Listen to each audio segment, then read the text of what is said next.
കഥ തുടരുന്നു. പാലായിലായിരുന്നു അന്ന് ആദർശിന് വർക്ക്. അയാൾ വൈകുന്നേരം വീട്ടിലെത്തിയപ്പോൾ മണി 8:30. നിനക്കിങ്ങനെ എന്നും തെക്ക് വടക്ക് നടന്നാൽ മതിയോ ആദർശേ? ഇന്ന് പാലായിൽ, നാളെ എറണാകുളത്ത്, മറ്റന്നാൾ ആലപ്പുഴയിൽ. സുലോചന അയാളെ ഗുണദോഷിച്ചു. നാളെ പാലായിലാണമ്മേ. അവിടെ പുതിയ അപ്പാർട്ട്മെൻറ്റിൻ്റെ പണി നടക്കുകയല്ലേ? മൊത്തം 12 നിലയാ. അതിൽ 3ാമത്തേതിൻ്റെ വർക്കാണ് നടക്കുന്നത്. ഇങ്ങനെ ഓടി നടക്കാതെ ഓഫീസിലിരുന്ന് ചെയ്യാൻ പറ്റിയ ഒരു ജോലി നിനക്ക് കിട്ടത്തില്ലയോ മോനെ? ശ്രമിക്കാഞ്ഞിട്ടാ അമ്മേ. ഇതെനിക്ക് ഇഷ്ടമാണ്. ഒരിടത്ത് തന്നെ എന്നും ഇരിക്കുന്നത് ഭയങ്കര ബോറാ. ഇതാവുമ്പോൾ മാറി മാറി ഓരോ വർക്ക് സൈറ്റ്. തന്നെയുമല്ല നല്ല സാലറിയും അവർ തരത്തില്ലേ. എന്നാലും ഇനി ഡിസൈനിങ്ങിലേക്ക് മാറിയാലോന്ന് ഞാൻ വിചാരിക്കുക. അവിടെ എന്താണെന്ന് വെച്ചാൽ എറണാകുളത്ത് ഹെഡ് ഓഫീസിൽ ഇരുന്നാൽ മതി. അവിടെ ഒരു വീടോ ഫ്ലാറ്റോ എടുത്താൽ യാത്രയും കുറയ്ക്കാം. അതാ നല്ലത്. കല്യാണം കഴിഞ്ഞാൽ ഓടി നടന്ന് പണിയെടുക്കാനൊന്നും പറ്റത്തില്ല. ശരിയാണമ്മേ. എറണാകുളത്ത് വീടെടുക്കാമെന്ന് പറഞ്ഞതിന് വേറൊരു ഉദ്ദേശം കൂടിയുണ്ട്. സുലോചന നല്ല മൂഡിലാണെന്ന് തോന്നിയത് കൊണ്ടാണ് ആദർശ് ആ വിഷയം അവതരിപ്പിക്കാൻ ധൈര്യപ്പെട്ടത്. അതെന്താടാ? അവിടെ ഞാനൊരു പെണ്ണിനെ കണ്ടുവച്ചിട്ടുണ്ട്. അതാരാ? സുലോചനയ്ക്ക് അത്ഭുതം. ഗാഥ എന്നാണ് പേര്. KSFE-യിലാണ് ജോലി. സർക്കാർ വക ചിട്ടി നടത്തുന്ന. ആ അതെ അമ്മേ. സർക്കാർ ജോലിയല്ലേ, തെറ്റില്ല. എവിടുത്തെ കാര്യമാണ് പെണ്ണ്? ശൂരനാട് എന്ന അമ്മ കേട്ടിട്ടുണ്ടോ? ഇല്ല. നിൻ്റെ അച്ഛൻ ജോലിയിരുന്ന നല്ല വല്ല സ്ഥലവുമായിരുന്നെങ്കിൽ ഞാൻ അറിഞ്ഞേനെ. അമ്മയ്ക്ക് ജോലിയുണ്ട്. ഒരനിയത്തിയുണ്ട്. അവൾ ഡിഗ്രിക്ക് പഠിക്കുക. അച്ഛനോ? അച്ഛൻ മരിച്ചുപോയി. അമ്മ 2ാമത് വിവാഹം ചെയ്തു എന്ന കാര്യം പറഞ്ഞില്ല ആദർശ്. അക്കാര്യം പെണ്ണ് കണ്ട് ഇഷ്ടപ്പെടുമ്പോൾ പറഞ്ഞാൽ മതി. എന്നാൽ നീ അച്ഛനോട് പറ, നമുക്ക് ആലോചിക്കാം. സൗകര്യം പോലെ അമ്മ പറഞ്ഞാൽ മതി. ഇതൊക്കെ ഞാനെങ്ങനെ അച്ഛനോട് പറയുന്നത്? ഞാൻ പറയാം. ആദർശിന് സമാധാനമായി. അമ്മയ്ക്ക് ഇഷ്ടപ്പെട്ടാൽ സംഗതി നടക്കും. അമ്മ പറയുന്നതേ നടക്കൂ. ഭക്ഷണം കഴിച്ച ശേഷം അയാൾ ഗാഥയെ വിളിച്ചു. ഒരു ഗ്ലാഡ് ന്യൂസ് ഉണ്ടടാ, അയാൾ പറഞ്ഞു. എന്താണ്? നിന്റെ കാര്യം ഞാൻ അമ്മയുടെ അടുത്ത് അവതരിപ്പിച്ചു. അമ്മയ്ക്ക് ഇഷ്ടപ്പെട്ടു. അപ്പോൾ തന്നെ ഗ്രീൻ സിഗ്നൽ തന്നു. എന്നെക്കുറിച്ചുള്ള എല്ലാ കാര്യങ്ങളും പറഞ്ഞോ? അമ്മയുടെ സെക്കൻഡ് മാരേജിൻ്റെ കാര്യം ഒഴിച്ച് ബാക്കിയെല്ലാം പറഞ്ഞു. അതെന്താ പറയാഞ്ഞത്? അതൊന്നും ഒരു വലിയ ഇഷ്യൂ ആകുമെന്ന് എനിക്ക് തോന്നുന്നില്ല. സൗകര്യം പോലെ ഞാൻ പറഞ്ഞോളാം. ഒരു ദിവസം ഞങ്ങൾ പെണ്ണ് കാണാൻ വരും. അന്നേരം ബാക്കി ഡീറ്റെയിൽസ് അറിഞ്ഞാൽ മതി. അതൊക്കെ നിൻ്റെ ഇഷ്ടം. ഒടുവിൽ എന്നെ ഇട്ടിട്ട് നീ പോകാതിരുന്നാൽ മതി. ഞാൻ അങ്ങനെ ചെയ്യുമെന്ന് നിനക്ക് തോന്നുന്നുണ്ടോ? ഇതുവരെ തോന്നിയിട്ടില്ല. എന്നാൽ ഇനി തോന്നാനും പോകുന്നില്ല. നിനക്ക് സ്ഥിര വരുമാനമുള്ള ഒരു ജോലിയുണ്ട്. എനിക്കുമുണ്ട് ഭേദപ്പെട്ട ശമ്പളം. നമ്മൾ പിന്നെ എന്ത് പേടിക്കാനാണ്? എറണാകുളത്ത് നമുക്ക് താമസിക്കാൻ പറ്റിയ ഒരു വീടോ ഫ്ലാറ്റോ എടുക്കാൻ പോവാണ് ഞാൻ. എനിക്ക് അങ്ങനെ സംശയമൊന്നുമില്ല മോനെ. ഇനി എന്നാണ് എറണാകുളത്തിന്? അടുത്ത ആഴ്ചയേ ഉള്ളൂ. നാളെ പുനലൂർക്ക് പോയാൽ പിന്നെ ഞായറാഴ്ച രാവിലെ തിരിച്ചു വരും. ശരി Adarsh. Good night. Good night. രാവിലെ പുനലൂർക്ക് പോകാൻ അയാൾ സൂട്ട് കേസിൽ 3-4 ദിവസത്തേക്കുള്ള ഡ്രസ്സ് എടുത്തു വെച്ചു. അവിടെ ചെന്ന് താമസിക്കാൻ കമ്പനി തന്നെ മാസക വാടകയ്ക്ക് ഒരു ലോഡ്ജിൽ റൂം എടുത്തിട്ടുണ്ട്. വെള്ളം കുടിക്കാനായി ആദർശ് വീണ്ടും താഴേക്കിറങ്ങി ചെന്നു. അപ്പോൾ ഡൈനിങ് ഹാളിൽ അമ്മയും ജയപ്രസാദും രേണുകയും ഉണ്ടായിരുന്നു. നീ നാളെ പോയാൽ എന്ന് തിരിച്ചു വരും? ജയപ്രസാദ് ചോദിച്ചു. ശനിയാഴ്ച കോൺക്രീറ്റ് വെച്ചിരിക്കുക. അത് തീരുമ്പോൾ ലേറ്റാകും. അന്ന് വരാൻ പറ്റുമെന്ന് തോന്നുന്നില്ല ജയേട്ടാ. സൺഡേ മോർണിംഗ് അങ്ങ് പോരും. അത് ഈ സൺഡേ ആണോ? 18-ാം തീയതിയല്ലേ? അത് അടുത്ത ഞായറാഴ്ചയാണ്. നമുക്ക് തലേന്ന് രാവിലെ പോകണം. എന്നാൽ ശനിയാഴ്ച രാത്രിയിൽ ഞാനിങ്ങ് പോരാം. നിങ്ങൾ രാവിലെ പോയിക്കോ, ആദർശ് പറഞ്ഞു. നിനക്ക് വരാൻ പറ്റുന്നില്ലെങ്കിൽ വേണ്ട. എന്തായാലും രാത്രി വണ്ടി ഓടിച്ച് ഗുരുവായൂർക്ക് വരണ്ട, സുലോചന എതിർത്തു. അമ്മയുടെ ബന്ധത്തിലുള്ള ഒരു കുഞ്ഞമ്മയുടെ മോളാണ് സുവർണ. വീട്ടിൽ എല്ലാവർക്കും വലിയ കാര്യമാണ് അവളെ. 5 പേർക്കും ഒന്നിച്ച് തലേന്ന് പോകാനായിരുന്നു പ്ലാൻ. നോക്കട്ടെ, വല്ല നിവൃത്തിയും ഉണ്ടെങ്കിൽ ഞാൻ മറ്റന്നാൾ വൈകുന്നേരം ഇങ്ങ് വരാം. അതായത് വെള്ളിയാഴ്ച. പറ്റുമെങ്കിൽ വാ. അതിനുവേണ്ടി ഒന്നും മാറ്റിവെക്കുകയൊന്നും വേണ്ട, സുലോചന പറഞ്ഞു. പിറ്റേന്ന് രാവിലെ കാറിൽ ആദർശ് പുനലൂരിലേക്ക് പോയി. വെള്ളിയാഴ്ച ഉച്ചകഴിഞ്ഞ് ഫൗസിയുമായി സംസാരിച്ച് ഗാഥ സ്വന്തം സീറ്റിൽ ഇരിക്കുമ്പോഴാണ് ആദർശിൻ്റെ കോൾ വന്നത്. ഹലോ ആദർശ്, അവൾ സ്വരം താഴ്ത്തി പറഞ്ഞു. നീ ബിസിയാണോ? ഉച്ചവരെ നല്ല തിരക്കായിരുന്നു. ഇപ്പോൾ അത്രയില്ല. ഞാനിപ്പോഴാണ് ഊണ് കഴിച്ചത്. ഞാനിപ്പോൾ ഹോസ്പിറ്റലിലാണ്, അയാൾ പറഞ്ഞു. അയ്യോ, എന്തു പറ്റി? വർക്ക് സൈറ്റിൽ വെച്ച് ചെറുതായൊന്ന് വീണു. പേടിക്കാനൊന്നുമില്ല. പക്ഷേ വലതുകാലിൻ്റെ പാദം ഒന്ന് ഉളുക്കി. ചെറിയ നീരുണ്ട്. നടക്കാൻ വയ്യ. വീട്ടിലേക്ക് പോകാൻ പറ്റില്ലേ? ആരെങ്കിലും വണ്ടിയിൽ കയറ്റിക്കൊണ്ട് പോയാലേ പറ്റൂ. പക്ഷെ ഞാൻ പോകുന്നില്ല. അതെന്താ? വീട്ടിൽ ആരും കാണത്തില്ല. നാളെ രാവിലെ അവരെല്ലാവരും കൂടി കല്യാണത്തിൽ പങ്കെടുക്കാൻ ഗുരുവായൂർക്ക് പോവാണ്. പിന്നെ ഞായറാഴ്ച രാത്രിയാകും വരാൻ. 2 ദിവസം ആരുമില്ലാതെ ഞാനെങ്ങനെ വീട്ടിൽ? എങ്കിൽ ഞാൻ വരട്ടെ? വീട്ടിലോ? ചായയും കാപ്പിയും ഒക്കെ ഉണ്ടാക്കി തരാം. ചോറും കറിയും വെച്ച് തരാം. ബെഡിൽ തന്നെയല്ലേ? കളിയായി അവൾ പറഞ്ഞു. അതെ. ബാത്റൂമിൽ പോലും പോകാൻ പരസഹായമില്ലാതെ പറ്റത്തില്ല. കാല് നിലത്ത് കുത്തിയാൽ ജീവൻ പോകുന്ന വേദനയാണ്. ഒരാഴ്ച റെസ്റ്റ് എടുക്കേണ്ടി വരുമെന്നാണ് ഡോക്ടർ പറഞ്ഞത്. ഏത് ഹോസ്പിറ്റലിലാ? വിഷ ഹോസ്പിറ്റൽ. എന്താ, വരാനാണോ? അല്ല, അറിയാൻ ചോദിച്ചതാ. അവിടെ ഹോസ്പിറ്റലിൽ ഫുഡൊക്കെ കിട്ടില്ലേ? മരുന്ന് മാത്രമേ കിട്ടൂ. ബസ് സ്റ്റാൻഡറായിട്ട് ഒരു ബംഗാളി അപ്പനെ അയക്കാൻ പറഞ്ഞിട്ടുണ്ട്. കാൻറ്റീനിൽ പോയി എന്തെങ്കിലും വാങ്ങിക്കൊണ്ടുവരാൻ ആരെങ്കിലും ഇല്ലാതെ പറ്റില്ലല്ലോ. ബംഗാളി വരുമല്ലോ, അപ്പോൾ പിന്നെ പ്രശ്നമില്ല. ഞാൻ രാത്രിയിൽ വിളിക്കാം. ഗാഥ കോൾ കട്ട് ചെയ്തു. ഫൗസിയോട് മാത്രം അവൾ കാര്യം പറഞ്ഞു. ഗാഥ പോകുന്നില്ലേ കാണാൻ? ഫൗസിയ അപ്പോൾ ചോദിച്ചു. പുനരൂലല്ലേ, ഞാനെങ്ങനെ പോകും? ഒരാൾ ആക്സിഡൻറ്റുമായി ഹോസ്പിറ്റലിൽ കിടക്കുന്നു. സഹായത്തിന് ആരുമില്ല. പോകാതിരിക്കുന്നത് ശരിയാണോ? ഫൗസിയുടെ ചോദ്യത്തിന് മുന്നിൽ ഗാഥ പകച്ചു നോക്കിയിരുന്നു. നാളെ ശനിയാഴ്ചയാണ്. നാളെ ലീവ് എടുത്താൽ അതിരാവിലെ പോകാം. കായംകുളത്ത് ചെന്നാൽ പുനലൂർക്ക് നേരിട്ടുള്ള ബസ് കിട്ടും. ഉച്ചയ്ക്ക് മുമ്പ് എന്തായാലും അവിടെ എത്താൻ കഴിയും. ഉച്ച കഴിഞ്ഞ് അവിടുന്ന് ഇറങ്ങിയാൽ അടൂരിൽ നിന്നോ ഭരണിക്കാവിന് ബസ് കിട്ടും. അവിടുന്ന് ശൂരനാടിന് പോകാൻ എളുപ്പമാണ്. ഗാഥ പെട്ടെന്ന് ചിന്തിച്ചു. നാളെ ഞാനൊന്ന് പോയാലോ? വൈകുന്നേരം അവിടുന്ന് വീട്ടിലേക്ക് പോകാം. പിറ്റേന്ന് ഞായറാഴ്ചയല്ലേ? അതെ, നാളെ ലീവാണെന്ന് പറ, ഫൗസിയെ പ്രോത്സാഹിപ്പിച്ചു. ശനിയാഴ്ചത്തേക്ക് അപ്പോൾ തന്നെ അവൾ ലീവിന് എഴുതി കൊടുത്തു. നാളെ ഞാൻ രോഗിയെ കാണാൻ വരുന്നുണ്ട്. എന്താണ് കൊണ്ടുവരേണ്ടത്? ഓറഞ്ചോ ആപ്പിളോ അതോ മുന്തിരിങ്ങയോ? രാത്രിയിൽ അവൾ ആദർശിനെ വിളിച്ചു ചോദിച്ചു. ഒന്നും വേണ്ട, നിന്നെ ഒന്ന് കണ്ടാൽ മാത്രം മതി. പിറ്റേന്ന് പുലർച്ചയ്ക്കുള്ള ട്രെയിനിൽ ഗാഥ കായംകുളത്തിറങ്ങി. അവിടുന്ന് KSRTC ബസ്സിൽ പുനലൂർക്ക് ഓട്ടോ പിടിച്ചു മിഷൻ ഹോസ്പിറ്റലിലേക്ക് പോയി. അപ്പോൾ സമയം 12 മണി. ആദർശിൻ്റെ പേര് ഡിസ്പ്ലേ ബോർഡിൽ നോക്കിയപ്പോൾ രണ്ടാമത്തെ നിലയിൽ 77-ാം നമ്പർ മുറിയാണെന്ന് മനസ്സിലായി. അവൾ ചെന്നപ്പോൾ മുറി അടഞ്ഞു കിടക്കുകയായിരുന്നു. വാതിലിൽ ഒന്ന് മുട്ടിയിട്ട് അവൾ കതക് തുറന്ന് അകത്തേക്ക് കയറി ചെന്നു. മൊബൈലിൽ പാട്ട് കേട്ട് ബെഡിൽ ചാരി ഇരിക്കുകയായിരുന്നു ആദർശ്. മുറിയിൽ വേറെ ആരും ഉണ്ടായിരുന്നില്ല. നീ വന്നോ? സന്തോഷത്തോടെ അയാൾ ചോദിച്ചു. ബൈസ്റ്റാൻഡർക്ക് കിടക്കാനുള്ള ബെഡിൽ എയർ ബാഗ് വച്ചിട്ട് ഗാഥ അയാളുടെ അടുത്തേക്ക് ചെന്നു. കാല് കാണട്ടെ. മുണ്ടാണ് അയാൾ ഉടുത്തിരുന്നത്. വലതുകാല് അയാൾ അല്പം നീട്ടി കാണിച്ചു. പാദത്തിൽ അല്പം നീരുണ്ട്. ഏതോ ഓയിൻമെൻറ്റ് പുരട്ടിയിരിക്കുന്നു. വേദനയുണ്ടോ? അനുതാപത്തോടെ ഗാഥ ചോദിച്ചു. അനക്കിയാൽ വേദനയാ. അവൾ അയാളുടെ ബെഡിലിരുന്നു. സാരമില്ല, ഇത്രയുമേ സംഭവിച്ചുള്ളല്ലോ എന്നോർത്ത് ആശ്വസിച്ചാൽ മതി. അയാൾ പുഞ്ചിരിച്ചു. ഒരു കണക്കിന് ഞാൻ വീണു കാല് വിളിക്കുന്നത് നന്നായെന്ന് തോന്നുന്നു. അതുകൊണ്ടല്ലേ നീ എന്നെ കാണാൻ വന്നത്? അയ്യടാ, വീണത് നന്നായെന്ന്. ഒറ്റയ്ക്കല്ലേ, കഷ്ടമല്ലേ എന്ന് വിചാരിച്ച് വന്നതേ ഉള്ളൂ. വെറും സഹതാപം കൊണ്ട്. എന്നാലും വന്നല്ലോ. നീ പറഞ്ഞ ബംഗാളി എവിടെ? അവൻ കുറച്ച് മുമ്പ് വരെ ഉണ്ടായിരുന്നു. ഞാൻ പറഞ്ഞു വിട്ടു. എന്തിന്? മനസ്സിലായില്ലെന്ന മട്ടിൽ അവൾ നോക്കി. നീയുണ്ടല്ലോ, പിന്നെ എന്തിനാ മൂന്നാമതൊരാൾ? അത് നമുക്ക് രണ്ടുപേർക്ക് അസൗകര്യമല്ലേ?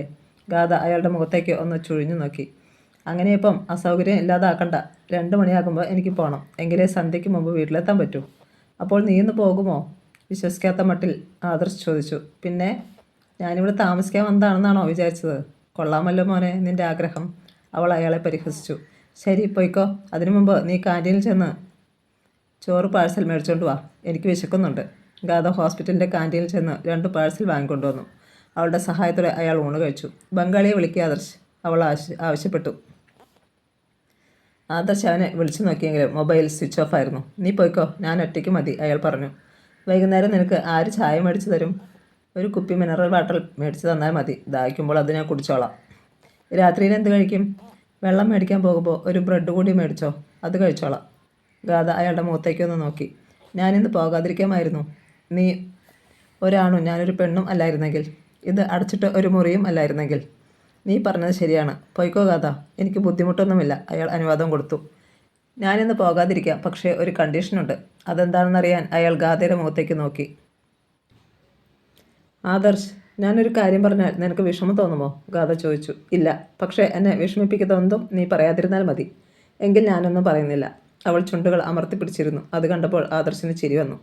പക്ഷേ നമ്മൾ സംസാരിച്ച് നിർത്തിയത് ഇതൊന്നുമല്ല, അയാൾ ഓർമ്മിപ്പിച്ചു. അതുതന്നെയാണ് ഞാൻ പറഞ്ഞു വരുന്നത്. എങ്കിൽ ബാക്കി പറ. നമ്മൾ രണ്ടുപേരും പരസ്പരം സ്നേഹിക്കുന്നവരാണ്. നമ്മൾ കല്യാണം കഴിക്കാൻ തീരുമാനിച്ചവരുമാണ്. അതെ, ആദർശ് തലകുലുക്കി.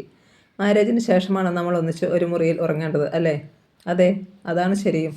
പിന്നെ നീ എന്തിനാ ഞാനിന്ന് പോകുന്നുണ്ടോ എന്ന് ചോദിച്ചത്? നിന്റെ സാമീപ്യം ഞാൻ ആഗ്രഹിക്കുന്നത് കൊണ്ട്, പ്രത്യേകിച്ച് ഒന്നും മിണ്ടാൻ പോലും ആരുമില്ലാതെ ഒറ്റയ്ക്ക് ഈ ആശുപത്രി മുറിയിൽ കിടക്കുന്നതുകൊണ്ട്. ഗാഥ എഴുന്നേറ്റ് ചെന്നു ബെഡിൽ അയാളുടെ അടുത്തിരുന്നു. ഈയൊരവസ്ഥയിൽ നിന്നെ ഒറ്റയ്ക്കാക്കിയിട്ട് പോകാനും മാത്രം അത്ര സ്നേഹമില്ലാത്തവളൊന്നുമല്ല ഞാൻ. അതെനിക്കറിയാം ഗാഥ. ഞാൻ ഇങ്ങോട്ട് വന്ന് നിന്നെ ഒന്ന് കണ്ടിട്ട് വീട്ടിലേക്ക് പോകാമെന്ന് വിചാരിച്ചാണ്. വന്നപ്പോഴല്ലേ സഹായത്തിന് ആരുമില്ലെന്നറിയുന്നത്. ഇന്ന് പോകണ്ട എന്ന് അപ്പം തന്നെ ഞാൻ തീരുമാനിച്ചതാണ്. പക്ഷേ മനസ്സ് ഒരു ചോദ്യം പിന്നെയും പിന്നെയും ചോദിച്ചുകൊണ്ടിരിക്കുന്നു. എന്താണ്? മാരേജിന് മുമ്പ് ഒന്നിച്ച് ഒരു രാത്രി കഴിയണോ എന്ന്. തെറ്റല്ലേ അതെന്ന്? അതിൻ്റെ ഉത്തരവും മനസ്സ് തന്നെയാണ് പറയേണ്ടത്, പുഞ്ചിരിയോടെ ആദർശ് പറഞ്ഞു. ഗാഥയുടെ ചുണ്ടിലും ഒരു പുഞ്ചിരി വിരിഞ്ഞു. മനസ്സ് മറുപടിയും തന്നു. എന്താണ്? അയാൾക്ക് കൗതുകമായി.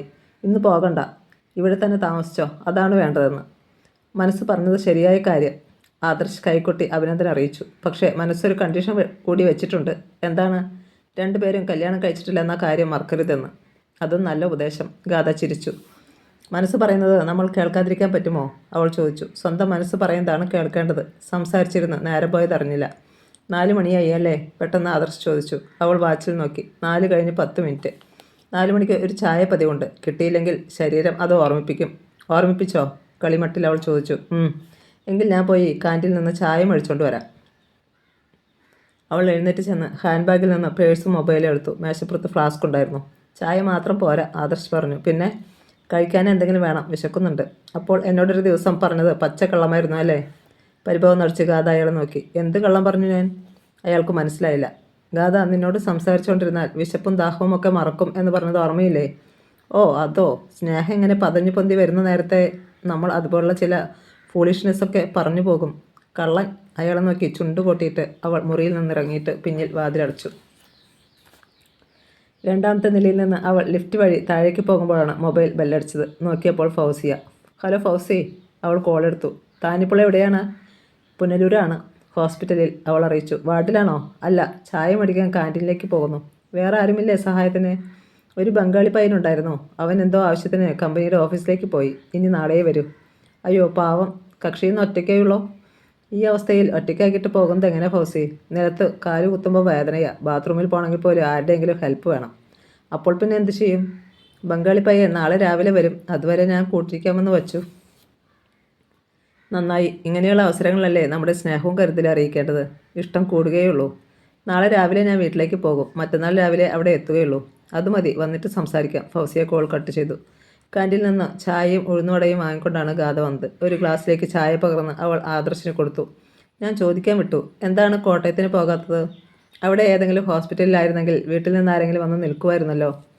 വീട്ടിൽ ആരുമില്ല പെണ്ണേ.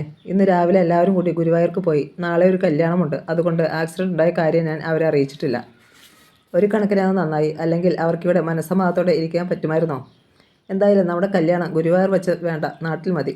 മതി, അതാണ് എനിക്കും ഇഷ്ടം. ഒത്തിരി ദൂരെയാണെങ്കിൽ കല്യാണം കൂടാൻ വരാൻ പലരും മടിക്കും. അതിരിക്കട്ടെ, എന്നാണ് എന്നെ പെണ്ണ് കാണാൻ വരുന്നത്? 2-3 ദിവസത്തിനകം കാല് സുഖമാകുമെന്ന് തോന്നുന്നു. അങ്ങനെയാണെങ്കിൽ അടുത്ത സൺഡേ വരാം. ഞാൻ ഇതുവരെ വീട്ടിൽ പറഞ്ഞിട്ടില്ല ആദർശിൻ്റെ കാര്യം. നാളെ ഒരു സൂചന കൊടുക്കാം അമ്മയ്ക്ക്. എന്തായാലും അമ്മയോട് പറ, ഇനി അധികം വച്ച് നീട്ടണ്ട. സന്ധ്യയായപ്പോൾ ഗാഥ വീണ്ടും കാൻറ്റീനിലേക്ക് ചെന്നു. രാത്രിയിൽ കഴിക്കാൻ ചപ്പാത്തി വാങ്ങിക്കൊണ്ടുവന്നു. ആദർശ് കുളിക്കുന്നുണ്ടോ? കുളിക്കണം. വൈകുന്നേരം മേൽ കഴുകുകയെങ്കിലും ചെയ്യാതെ ഒരു രാത്രി പോലും ഞാൻ ഉറങ്ങാറില്ല. അത്രയും നേരം ബാത്റൂമിൽ നിൽക്കാൻ പറ്റുമോ? അത് സാരമില്ല. വലത് കാലിന് ബലം കൊടുക്കാതിരുന്നാൽ മതിയല്ലോ. ഗാഥയുടെ സഹായത്തോടെ അയാൾ മുടന്തിയാണെങ്കിലും ബാത്റൂമിൽ പോയി വേഗം കുളിച്ചു. അയാളുടെ സൂട്ട് കേസിൽ നിന്ന് അവൾ മുണ്ടും ഷർട്ടും എടുത്തു കൊടുത്തു. ഇനി ഞാൻ കുളിച്ചിട്ട് വരാം. അവളും കുളിക്കാൻ പോയി. കുളി കഴിഞ്ഞ് ധരിക്കാനുള്ള ചുരിദാറുമായിട്ടാണ് ബാത്റൂമിൽ കയറിയത്. ഗാഥ കുളി കഴിഞ്ഞ് വന്നപ്പോഴാണ് വാതിലാരോ മുട്ടിയത്. ഞെട്ടലോടെ അവൾ ആദർശിനെ ഒന്ന് നോക്കി. ചെല്ല്, നേഴ്സായിരിക്കും, അയാൾ പറഞ്ഞു. അവൾ ചെന്ന് കതക് തുറന്നു. കയ്യിലൊരു ട്രേയുമായി ചെറുപ്പക്കാരിയായ നേഴ്സ് അകത്തേക്ക് കയറി വന്നു. ട്രേയിൽ ടാബ്ലറ്റുകളും ഇഞ്ചക്ഷൻ്റെ മരുന്നും ഉണ്ടായിരുന്നു. കാലിൻ്റെ വേദന എങ്ങനെ ഇരിക്കുന്നു? നേഴ്സ് തിരക്കി. കൂടുതലായിട്ടില്ല, അയാൾ പറഞ്ഞു. വേദന കൂടാതിരിക്കാനുള്ള ഇഞ്ചക്ഷനെ എടുക്കുന്നേ. ഒരു ടാബ്ലറ്റ് ഉണ്ട്, അത് കിടക്കും മുമ്പ് കഴിച്ചാൽ മതി. നേഴ്സ് അയാൾക്ക് ഇഞ്ചക്ഷൻ കൊടുത്തു. ആരാ, സിസ്റ്ററാണോ? അവൾ പോകും മുമ്പ് ഗാഥയെ നോക്കി ചോദിച്ചു. ഗാഥ ദുർബലമായി തലകുലുക്കി. അത് കണ്ട് ആദർശ് ചിരിച്ചു. നേഴ്സ് മുറിയിൽ നിന്നിറങ്ങിയപ്പോൾ ഗാഥ ചെന്ന് വാതിലടച്ച് ബോൾട്ടിട്ടു. അപ്പോഴാണ് ആദർശിൻ്റെ മൊബൈലിൽ ഒരു കോൾ വന്നത്. അത് മേശപ്പുറത്ത് വെച്ചിരിക്കുകയായിരുന്നു. അതിങ്ങടുത്തേ ഗാഥ. അവൾ മൊബൈലെടുത്ത് അയാളുടെ അടുത്തേക്ക് ചെന്നു. അമ്മയാണെന്ന് തോന്നുന്നു. മൊബൈൽ അവൾ നോക്കി. അതെ, അമ്മയാ, അയാൾ പറഞ്ഞു. ലൗഡ് സ്പീക്കറിലിട്. അമ്മയുടെ സ്വരം ഞാനൊന്ന് കേൾക്കട്ടെ, അവൾ ആശയോട് പറഞ്ഞു. അതിനെന്താ, കേട്ടോളൂ. ലൗഡ് സ്പീക്കർ മോഡിലിട്ട് ആദർശ് കോൾ എടുത്തു. അമ്മേ, നീ എവിടെ വരെ എത്തി? സുലോചന ചോദിച്ചു. ഞാൻ പുറപ്പെട്ടില്ല, പുനലൂരിലാണ്. എനിക്ക് വരാൻ പറ്റില്ല അമ്മേ. കഴിയുന്നത് നേരത്തെ അവിടെ നിന്ന് ഇറങ്ങാമെന്നല്ലേ നീ പറഞ്ഞത്? പാതി വഴിയെങ്കിലും ആയി കാണുമെന്നാണ് ഞങ്ങൾ വിചാരിച്ചത്. നാളെ രാവിലെ കോൺക്രീറ്റ് വെച്ചിരിക്കുക. ഞാനിവിടെ ഉണ്ടായാലേ പറ്റൂ. തന്നെയുമല്ല, സൈറ്റിൽ വെച്ച് കാലൊന്ന് സ്ലിപ്പായി. പാദത്തിന് ചെറിയ വേദനയുമുണ്ട്. വീണില്ലല്ലോ? ഇല്ല. ഹോസ്പിറ്റലിൽ പോയില്ലേ? ഡോക്ടറെ കണ്ടു. ചെറിയ നീരുണ്ട്. പുരട്ടാൻ മരുന്ന് തന്നിട്ടുണ്ട്. ലോഡ്ജിലാണോ നീ? അതെ അമ്മേ, കുഴപ്പമൊന്നുമില്ല. നാളെ കഴിഞ്ഞ് ഞാനങ്ങ് വന്നേക്കാം. ശരി മോനെ. അയാൾ കോൾ കട്ട് ചെയ്തു. ഗാഥ പുഞ്ചിരിച്ചു. പാവം അമ്മ. ഇത് വല്ലതും അറിയുന്നുണ്ടോ? ആരും ഒന്നും അറിയണ്ട. 2 പേരും ഒന്നിച്ചിരുന്ന് ചപ്പാത്തി കഴിച്ചു. ഉറക്കം വരുന്നുണ്ടോ നിനക്ക്? അയാൾ ചോദിച്ചു. 9 ആയതല്ലേ ഉള്ളൂ. 10 മണിയാകാതെ ഉറക്കം വരില്ല എനിക്ക്. അവർ അല്പനേരം കൂടി സംസാരിച്ചിരുന്നു. ഇനി കിടക്കാം, അവൾ പറഞ്ഞു. ലൈറ്റ് അണച്ചേക്ക്. ലൈറ്റ് ഓഫ് ചെയ്തിട്ട് ഗാഥ ചെന്ന് ബൈസ്റ്റാൻഡർക്കുള്ള ബെഡിൽ കിടന്നു. മുറിയിൽ മങ്ങിയ വെളിച്ചം മാത്രം അവശേഷിച്ചു. ബെഡിൽ കിടന്നുകൊണ്ട് ആദർശ് ജനാലയുടെ വെളിയിലേക്ക് നോക്കി. ആകാശത്ത് ചന്ദ്രനെ അയാൾ കണ്ടു. നേർത്ത നിലാവും. ഗാഥ ഉറങ്ങിയോ? ഇല്ല. ഇവിടെ വരാമെങ്കിൽ ചന്ദ്രനെ കാണിച്ചു തരാം. അവൾ മെല്ലെ എഴുന്നേറ്റ് അയാളുടെ അടുത്തേക്ക് ചെന്നു. ഇവിടെ ഇരിക്കേ. അവൾ ബെഡിലിരുന്നു. അയാൾക്ക് അപ്പോൾ അവളുടെ നനവ് മാറിയിട്ടില്ലാത്ത മുടിയുടെ ഗന്ധം അനുഭവപ്പെട്ടു. ഇവിടെ എൻ്റെ അടുത്ത് കിടക്ക്, മന്ത്രിക്കും പോലെ അയാൾ പറഞ്ഞു. ഗാഥ അയാളുടെ അടുത്ത് ചെന്ന് കിടന്നു. ദാ നോക്ക്. ജനാലയിലൂടെ അവൾ മാനത്തെ ചന്ദ്രനെ കണ്ടു. ചന്ദ്രനും നിലാവുമൊക്കെ പ്രണയിക്കുന്നവരുടെ മനസ്സിൽ വികാരം നിറയ്ക്കുമെന്ന് കേട്ടിട്ടുണ്ട്, ആദർശ് പറഞ്ഞു. അത് ശരിയാണെന്ന് തോന്നുന്നു. ഗാഥയുടെ നെഞ്ചിരിപ്പിൻ്റെ വേഗം ഉയരാൻ തുടങ്ങി. ആദർശ് അവളെ ചേർത്ത് പിടിച്ചു. യമുനാദേവി അമ്പലത്തിൽ പോയിട്ട് കയ്യിൽ ഇലച്ചീന്തിലെ പ്രസാദവുമായി വന്നപ്പോൾ അപർണ അടുക്കളയിൽ ദോശ ചുടുകയായിരുന്നു. മോളെ, യമുന നീട്ടി വിളിച്ചപ്പോൾ അവൾ ചെന്ന് മുൻവാതിൽ തുറന്നു. ചന്ദനക്കുറിയണിഞ്ഞ അമ്മയുടെ മുഖം കണ്ടാൽ തന്നെ ഐശ്വര്യമാണ്. 50 വയസ്സായെങ്കിലും യമുനയ്ക്ക് 40-ലധികം മതിക്കുകയില്ല. അരയൊപ്പം കിടക്കുന്ന സമൃദ്ധമായ മുടി, ഉരുണ്ട കവിളുകൾ, ദുർമേധസ് ഒട്ടുമില്ലാത്ത ഭംഗിയുള്ള ശരീരം. അമ്മയുമൊത്ത് പുറത്തു പോകുമ്പോൾ പുരുഷന്മാരുടെ കണ്ണുകൾ നീണ്ടുവരുന്നത് തനിക്കിവ നേരെയല്ലെന്ന് അപർണ പലപ്പോഴും മനസ്സിലാക്കിയിട്ടുണ്ട്. കുറച്ചു മുമ്പ് ചേച്ചി വിളിച്ചമ്മേ, ഇങ്ങോട്ട് വന്നുകൊണ്ടിരിക്കുക ബസ്സിലായിപ്പം. എന്താ പതിവില്ലാതെ വരുന്ന കാര്യം ഇന്നലെ അവൾ വിളിച്ചു പറഞ്ഞുമില്ലല്ലോ. വീട്ടിലൊന്ന് പോകണമെന്ന് തോന്നി, പുലർച്ചെ പുറപ്പെട്ടെന്നാണ് പറഞ്ഞത്. കരിയും മുമ്പേ അപർണ ഓടിച്ചെന്ന് ദോശ മറിച്ചിട്ടു. അമ്മയുടെ സൗന്ദര്യം മുഴുവൻ ഗാഥ ചേച്ചിക്കാണ് കിട്ടിയിരിക്കുന്നതെന്ന് പലപ്പോഴും അവൾക്ക് തോന്നിയിട്ടുണ്ട്. ഗാഥ ചേച്ചിയുടെ അച്ഛനും സുന്ദരനായിരുന്നു. അമ്മയുടെ പെട്ടിയുടെ അടിയിൽ ആ ഫോട്ടോ അവൾ കണ്ടിട്ടുണ്ട്. 10 മണിയാകുമായിരിക്കും അവൾ വരാൻ, യമുന പറഞ്ഞു. അമ്പലത്തിൽ ഉടുത്തുകൊണ്ട് പോയ സെറ്റുമുണ്ട് മാറാതെ തന്നെ യമുന അടുക്കളയിലേക്ക് വന്നു. അമ്മ പോയിക്കോ, ദോശ ചുട്ടു കഴിഞ്ഞു. ചായ ഇടേണ്ടത് എപ്പോഴാണെന്ന് പറഞ്ഞാൽ മതി. 9 മണിയായല്ലോ. എന്നാൽ ചായ ഇടുമോളെ. യമുന ചെന്നു പത്രത്തിൻ്റെ ഞായറാഴ്ച പതിപ്പ് എടുത്തു നോക്കി. കുറേ നാളായി അവർ ഞായറാഴ്ച പതിപ്പിലെ വിവാഹ പരസ്യങ്ങൾ വായിക്കാറുണ്ട്. അപർണ ഡിഗ്രി ഫൈനൽ ഇയറാണ്. എത്രയും വേഗം ഗാഥയുടെ കല്യാണം നടത്തണം. 1-2 വർഷത്തിനുള്ളിൽ അപർണയുടേതും നടത്തേണ്ടതല്ലേ.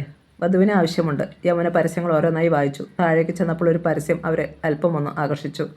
നായർ, ഭരണി, 26 വയസ്സ്, 5 അടി 10 ഇഞ്ച് ഉയരം, ബിടെക്, പത്തനംതിട്ട ജില്ലയിലെ അധ്യാപകരായ മാതാപിതാക്കളുടെ മകൻ. പത്തനംതിട്ട അത്ര ദൂരെയൊന്നുമല്ല, തൊട്ടടുത്ത ജില്ലയാണ്. അധ്യാപകരുടെ മകനായതുകൊണ്ട് അച്ചടക്കത്തോടെ വളർന്ന പയ്യനായിരിക്കും. ബാങ്കിൽ ഓഫീസറാണ്. അതിനെന്താ, ഗാഥയെ കണ്ടാൽ ആർക്കാണ് ഇഷ്ടപ്പെടാതിരിക്കുക. തന്നെയുമല്ല, അവൾക്ക് സർക്കാർ ജോലിയുമുണ്ടല്ലോ. ഒന്ന് വിളിച്ചാലോ.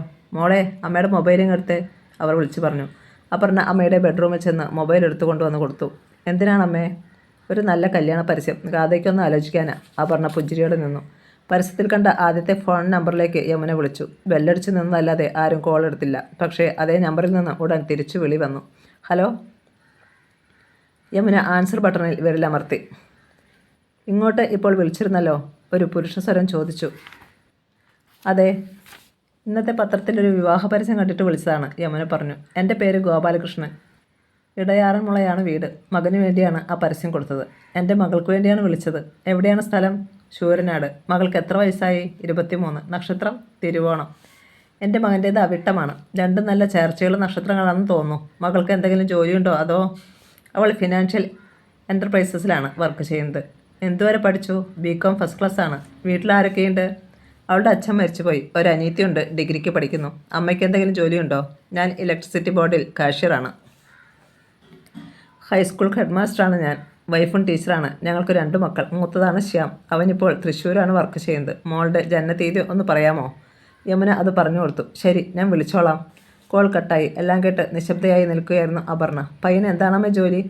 ബാങ്ക് ഓഫീസറാ മോളെ. സംസാരം കേട്ടിട്ട് നല്ല ആൾക്കാരാണെന്ന് തോന്നുന്നു. വലിയ താല്പര്യത്തിലാണ് സംസാരിച്ചത്. എല്ലാം യോജിച്ചു വന്നാൽ നമുക്കിത് നടത്തണം. അതിനുള്ള വകയൊക്കെ അമ്മ കരുതി വെച്ചിട്ടുണ്ട്. യമുന ഒന്ന് നെടുവേർപ്പെട്ടു. അല്പനേരം കഴിഞ്ഞപ്പോൾ ഒരു ഓട്ടോറിക്ഷ വന്ന് വീടിന് മുമ്പിൽ നിന്നു. ഓട്ടോയിൽ നിന്ന് ഗാഥയാണ് ഇറങ്ങിയത്. ഇത്ര നേരത്തെ? അവളെ കണ്ട് യമുന അത്ഭുതപ്പെട്ടു. അടൂർ വഴിയുള്ള ഒരു സൂപ്പർ ഫാസ്റ്റ് കിട്ടിയാമേ. നീ രാവിലെ ഒന്നും കഴിച്ചതല്ലോ? അല്ല, ഞാനൊന്ന് കുളിച്ചിട്ട് വരാം. അപർണ എവിടെ? അവൾ അകത്തുണ്ട്. മുറിയിൽ ചെന്ന് ബാഗ് വെച്ചിട്ട് ഗാഥ കുളിമുറിയിലേക്ക് പോയി. കുളി കഴിഞ്ഞ് വന്നപ്പോൾ മൊബൈലിൽ 2 മിസ്ഡ് കോളുകൾ കിടപ്പുണ്ടായിരുന്നു, ആദർശിൻ്റെയും ഫൗസിയുടെയും. അവൾ ആദ്യം വിളിച്ചത് ആദർശിനെയാണ്. ഹലോ, ഞാൻ വീട്ടിലെത്തി. എന്ത് പറഞ്ഞു വീട്ടിൽ? രാവിലെ എറണാകുളത്ത് നിന്ന് വരികയാണെന്നാണ് പറഞ്ഞത്. മന്ത്രിക്കുന്ന സ്വരത്തിലാണ് അവൾ സംസാരിച്ചത്. സംശയമൊന്നുമില്ലല്ലോ ആർക്കും? ഇല്ല. ബംഗാളി വന്നോ? അവൻ രാവിലെ വന്നു. ഇവിടെ ഉണ്ട് ഇപ്പോൾ. ഞാൻ പിന്നെ സൗകര്യം പോലെ വിളിക്കാം. ബൈ. ബൈ, ഞാൻ കാത്തിരിക്കും. ഗാഥ ഊണുമുറിയിലേക്ക് ചെന്നു. അപർണ അവളെ കാത്തിരിക്കുന്നുണ്ടായിരുന്നു. ഞങ്ങൾ നേരത്തെ കഴിച്ചു. ചേച്ചിക്ക് വേണ്ടി 2ാമത്തെ ചായ അത്. എല്ലാ ഞായറാഴ്ചയും ഇങ്ങ് വരണമെന്ന് തോന്നും. ഹോസ്റ്റലിലെ ഫുഡ് കഴിക്കുമ്പോൾ അത്ര രുചികരമാണ് അവിടുത്തെ ശാപ്പാട്. 2 ദോശ പ്ലേറ്റിലേക്ക് എടുത്തു വെച്ച് ഗാഥ പറഞ്ഞു. ഹോസ്റ്റലിലൊക്കെ ഇനി എത്ര നാളാ? തൃശ്ശൂരിലേക്ക് താമസം മാറാൻ പോവല്ലേ? അപർണ പറഞ്ഞു. മനസ്സിലാകാത്ത മട്ടിൽ ഗാഥ അവളെ നോക്കി. തൃശ്ശൂരിൽ ബാങ്ക് ഓഫീസറാ പയ്യൻ. മാട്രിമോണിയിൽ കണ്ട് അമ്മയിന്ന് രാവിലെ വിളിച്ചതാ. നടക്കുമെന്ന് തന്നെ അമ്മയുടെ പ്രതീക്ഷ. ഗാഥ ശബ്ദിക്കാനാവാതെ ഇരുന്നു. ചായ കുടിച്ചെന്ന് വരുത്തി അവൾ റൂമിലേക്ക് ചെന്നു. വാതിലടച്ച് ആദർശിനെ വിളിച്ചു. ഇനി ഒട്ടും വൈകണ്ട, എത്രയും വേഗം വരണം. അവൾ കാര്യങ്ങളെല്ലാം അയാളെ ധരിപ്പിച്ചു. ചൊവ്വാഴ്ച ഓഗസ്റ്റ് 15 അന്ന് അവധിയാണ്. അന്ന് വരണം. നാളെ ഞാൻ ലീവ് എടുക്കാം. അത് കഴിഞ്ഞേ പോകൂ. ശരി ഗാഥ, നാളെ രാവിലെ എന്നെ ഡിസ്ചാർജ് ചെയ്യാൻ പറയാം. എനിക്ക് നടക്കാനൊന്നും വലിയ ബുദ്ധിമുട്ടില്ല ഇപ്പോൾ. എല്ലാവർക്കും എന്നെ ഇഷ്ടപ്പെട്ടാൽ മതിയായിരുന്നു. എനിക്ക് നിന്നെ ഇഷ്ടപ്പെട്ടില്ലേ? അതുമാത്രം ചിന്തിച്ചാൽ മതി. ഫോൺ വെച്ചിട്ട് ഗാഥ അല്പനേരം ഇരുന്നു. എന്തെങ്കിലും കാരണവശാൽ കല്യാണം നടക്കാതിരുന്നാൽ? ഹോസ്പിറ്റലിൽ നിന്ന് ഡിസ്ചാർജ് ചെയ്ത് തിങ്കളാഴ്ച ഉച്ചയ്ക്ക് മുമ്പ് ആദർശ് കോട്ടയത്ത് വീട്ടിലെത്തി. ചെറുതായൊന്ന് മുടന്തിയാണ് അയാൾ കാറിൽ നിന്നിറങ്ങി വീട്ടിലേക്ക് കയറിയത്. കാലിൻ്റെ വേദന മാറിയില്ലേ? സുലോചന ചോദിച്ചു. ഇപ്പോൾ വലിയ വേദനയില്ല. നല്ല നീരുണ്ടായിരുന്നു അമ്മേ. എന്നിട്ടെന്താ നീ കാര്യം പറയാഞ്ഞേ? നിങ്ങൾ ഗുരുവായൂരല്ലായിരുന്നോ? വെറുതെ ടെൻഷൻ അടിപ്പിക്കേണ്ടെന്ന് കരുതി, അതുകൊണ്ടാണ് പറയാഞ്ഞേ. അയാൾ സെറ്റിയിലേക്ക് ഇരുന്നു. അമ്മേ, നാളെ നമുക്കൊരു സ്ഥലം വരെ പോകണം. എവിടെ? ഞാൻ പറഞ്ഞില്ലേ ഒരു കുട്ടിയുടെ കാര്യം. ഗാഥ. അവൾ നാളെ വീട്ടിലുണ്ട്. അവൾക്ക് വേറെ ആലോചനകൾ വരുന്നുണ്ട്. അതിനു മുമ്പേ. എവിടെ അവളുടെ വീട്? സുലോചന ചോദിച്ചു. ശൂരനാട്. വീടറിയാമോ നിനക്ക്? ഇല്ല, ചെല്ലുമ്പം വിളിച്ചാൽ മതി, പറഞ്ഞു തരും. അച്ഛനോട് ഞാനൊന്ന് സൂചിപ്പിച്ചിട്ടുണ്ട്. നീയും കൂടെ ഒന്ന് പറഞ്ഞേക്ക്. രാമദാസിനോട് സംസാരിക്കാൻ ആദർശം മടിച്ചു. പോലീസ് ഭാഷയിൽ അടിവേര് വരെ ചികഞ്ഞ് ചോദ്യം ചെയ്യും. വേണ്ട, അമ്മ പറഞ്ഞാൽ മതി. രാമദാസിനോട് സുലോചന ചെന്ന് കാര്യം പറഞ്ഞു. ജയനോട് ചോദിക്കേ. അവൻ ഫ്രീ ആണെങ്കിൽ നാളെ ഒന്നിച്ച് പോകാം. എല്ലാവർക്കും പെണ്ണിനൊന്ന് കാണാമല്ലോ. അച്ഛൻ്റെ അനുവാദം കിട്ടിയപ്പോൾ ആദർശിന് ആശ്വാസമായി. അപ്പോൾ തന്നെ അയാൾ ഗാഥയെ വിളിച്ചു. ഞങ്ങൾ നാളെ വരുന്നുണ്ട്. അച്ഛനും അമ്മയും കൂടാതെ മിക്കവാറും ജയേട്ടനും രേണുക ചേച്ചിയും കാണും. എപ്പം വരും? രാവിലെ ഞങ്ങൾ പുറപ്പെടും. 11 മണിക്ക് മുമ്പേ എന്തായാലും അവിടെ എത്തും. അമ്മയോട് ഞാൻ പറഞ്ഞിട്ടുണ്ട്. എതിരഭിപ്രായമൊന്നുമില്ല. ഓക്കെ, നാളെ കാണാം. ജയപ്രസാദ് വന്നപ്പോൾ ആദർശാണ് വിവരം പറഞ്ഞത്. ശരി, നിൻ്റെ ഇഷ്ടം അതാണെങ്കിൽ നാളെ തന്നെ നമുക്ക് പോകാം. ജയേട്ടൻ ട്രെയിനിൽ വെച്ച് കണ്ട പെണ്ണിന് വേറെ ആരെങ്കിലും കിട്ടും. എനിക്കാണെങ്കിൽ ഗാഥയെ കിട്ടാതെ പറ്റത്തില്ല. രാവിലെ ചായ കുടി കഴിഞ്ഞ് അവർ പുറപ്പെട്ടു. ജയപ്രസാദാണ് കാർ ഓടിച്ചത്. ഫ്രണ്ട് സീറ്റിൽ അയാളോടൊപ്പം ആദർശിരുന്നു. ബാക്ക് സീറ്റിൽ രാമദാസും സുലോചനയും രേണുകയും. ചെങ്ങന്നൂർ ചെന്നിട്ട് മാങ്കുഴി വഴി ചാരുമൂട് പോകാം. അതാ എളുപ്പവഴി, രാമദാസ് പറഞ്ഞു. അതെ, അവിടുന്ന് താമരക്കുളം, പിന്നെ ശൂരനാട്. ഗാഥ പറഞ്ഞത് ആദർശ് ഓർത്തു. 10 കഴിഞ്ഞതോടെ ഗാഥയുടെ വീട്ടുമുറ്റത്ത് ചെന്ന് കാർ നിന്നു. ആദ്യം ഇറങ്ങിയത് ആദർശും ജയപ്രസാദുമായിരുന്നു. അവരെ സ്വീകരിക്കാനായി യമുന പുറത്തേക്ക് ചെന്നു. കാറിൽ നിന്നിറങ്ങിയ രാമദാസിനെയും സുലോചനയെയും കണ്ട് യമുന ഞെട്ടി. യമുന പെട്ടെന്ന് അകത്ത് കയറി ഒളിച്ചു. ഭിത്തിയിൽ ചാരി നിന്ന് അവർ വല്ലാതെ കിതച്ചു. ശ്വാസം കിട്ടാൻ അവർക്ക് ബുദ്ധിമുട്ട് അനുഭവപ്പെട്ടു. ഒടുവിൽ ശ്വാസഗതി സാധാരണ മട്ടിലായപ്പോൾ അവർ ഗാഥയുടെ മുറിയിലേക്ക് ചെന്നു. ചേച്ചിയെ ഒരുക്കിയിട്ട് അവസാന മിനുക്കുപണികൾ ചെയ്യുകയായിരുന്നു അപർണ. അയ്യോ, അമ്മ എന്തെങ്ങു പോകുന്നത്? അവർ വന്നു. യമുനയെ കണ്ട് ഗാഥ തിടുക്കത്തിൽ പറഞ്ഞു. കാറിൻ്റെ ഡോറുകൾ തുറന്ന് അടയുന്ന ശബ്ദം അവർ കേട്ടു. SI രാമദാസിൻ്റെ മോനാണ് അവനെന്ന് എന്തുകൊണ്ട് നീ എന്നോട് പറഞ്ഞില്ല? കോപത്തോടെ യമുന ചോദിച്ചു. ആദർശിൻ്റെ അച്ഛൻ പോലീസൊന്നുമല്ല, വക്കീലാണ്. മനസ്സിലാകാതെ ഗാഥ പറഞ്ഞു. അയാളെ എനിക്കറിയാം. അന്ന് പോലീസ് സബ് ഇൻസ്പെക്ടറായിരുന്നു. അയാളുടെ ഭാര്യയെയും എനിക്കറിയാം, സുലോചന. എന്തുകൊണ്ട് നീ ഈ കാര്യം എന്നോട് പറഞ്ഞില്ല? അമ്മയുടെ ഭാവമാറ്റം കണ്ടു ഗാഥ അമ്പരന്നു. അത് ആദർശിൻ്റെ അച്ഛൻ്റെയും അമ്മയുടെയും പേര് എനിക്കറിയില്ലായിരുന്നു. അച്ഛൻ വക്കീലാണെന്ന് മാത്രമേ. അതിനിപ്പോൾ എന്താണ് അമ്മ കുഴപ്പം? ഒന്നും അറിയാതെ ഗാഥ ചോദിച്ചു. ഈ കല്യാണം നടക്കത്തില്ല. ഗാഥ ഞെട്ടിപ്പോയി. അമ്മേ, എന്തൊക്കെയാണ് അമ്മയെ പറയുന്നത്? അവർ വന്നു കഴിഞ്ഞു. ആരെങ്കിലും ചെന്ന് സ്വീകരിക്കണ്ടേ? അവരെന്ത് വിചാരിക്കും? കാര്യം അറിയാതെ അപർണ പറഞ്ഞു. വന്ന പോലെ അവർ പോയിക്കോളും. എന്ത് മര്യാദയില്ലായ്മയാ അമ്മയെ പറയുന്നത്? കല്യാണം നടക്കുകയോ നടക്കാതിരിക്കുകയോ ചെയ്യട്ടെ. അമ്മയെ അങ്ങോട്ട് ഇറങ്ങിച്ചെന്നേ. ക്ഷമ നശിച്ച് ഗാഥ പറഞ്ഞു. ഞാൻ പോകത്തില്ല. എന്ത് ചെയ്യണമെന്നറിയാതെ ഗാഥ നിന്ന് ഉരുകി. നീ ഇങ്ങോട്ട് ചെല്ലുമോളെ, അവരോട് ഇരിക്കാൻ പറ. അവൾ പെട്ടെന്ന് അപർണയോട് പറഞ്ഞു. സങ്കോചം വിട്ടുമാറാതെ അപർണ മുൻവശത്തേക്ക് ചെന്നു. കാറിൽ നിന്നിറങ്ങിയ ആദർശും രാമദാസും സുലോചനയും ജയപ്രസാദും രേണുകയും ആരെയും കാണാതെ മുറ്റത്ത് തന്നെ നിൽക്കുകയായിരുന്നു. അപർണയെ കണ്ട് അവർ ഒന്ന് ആശ്വസിച്ചു. കയറി വന്നാട്ടെ. അവൾ ആദരപൂർവ്വം അവരെ ക്ഷണിച്ചു. ചെരുപ്പ് അഴിച്ചു വെച്ച് ഓരോരുത്തരായി സിറ്റൗട്ടിലേക്ക് കയറി.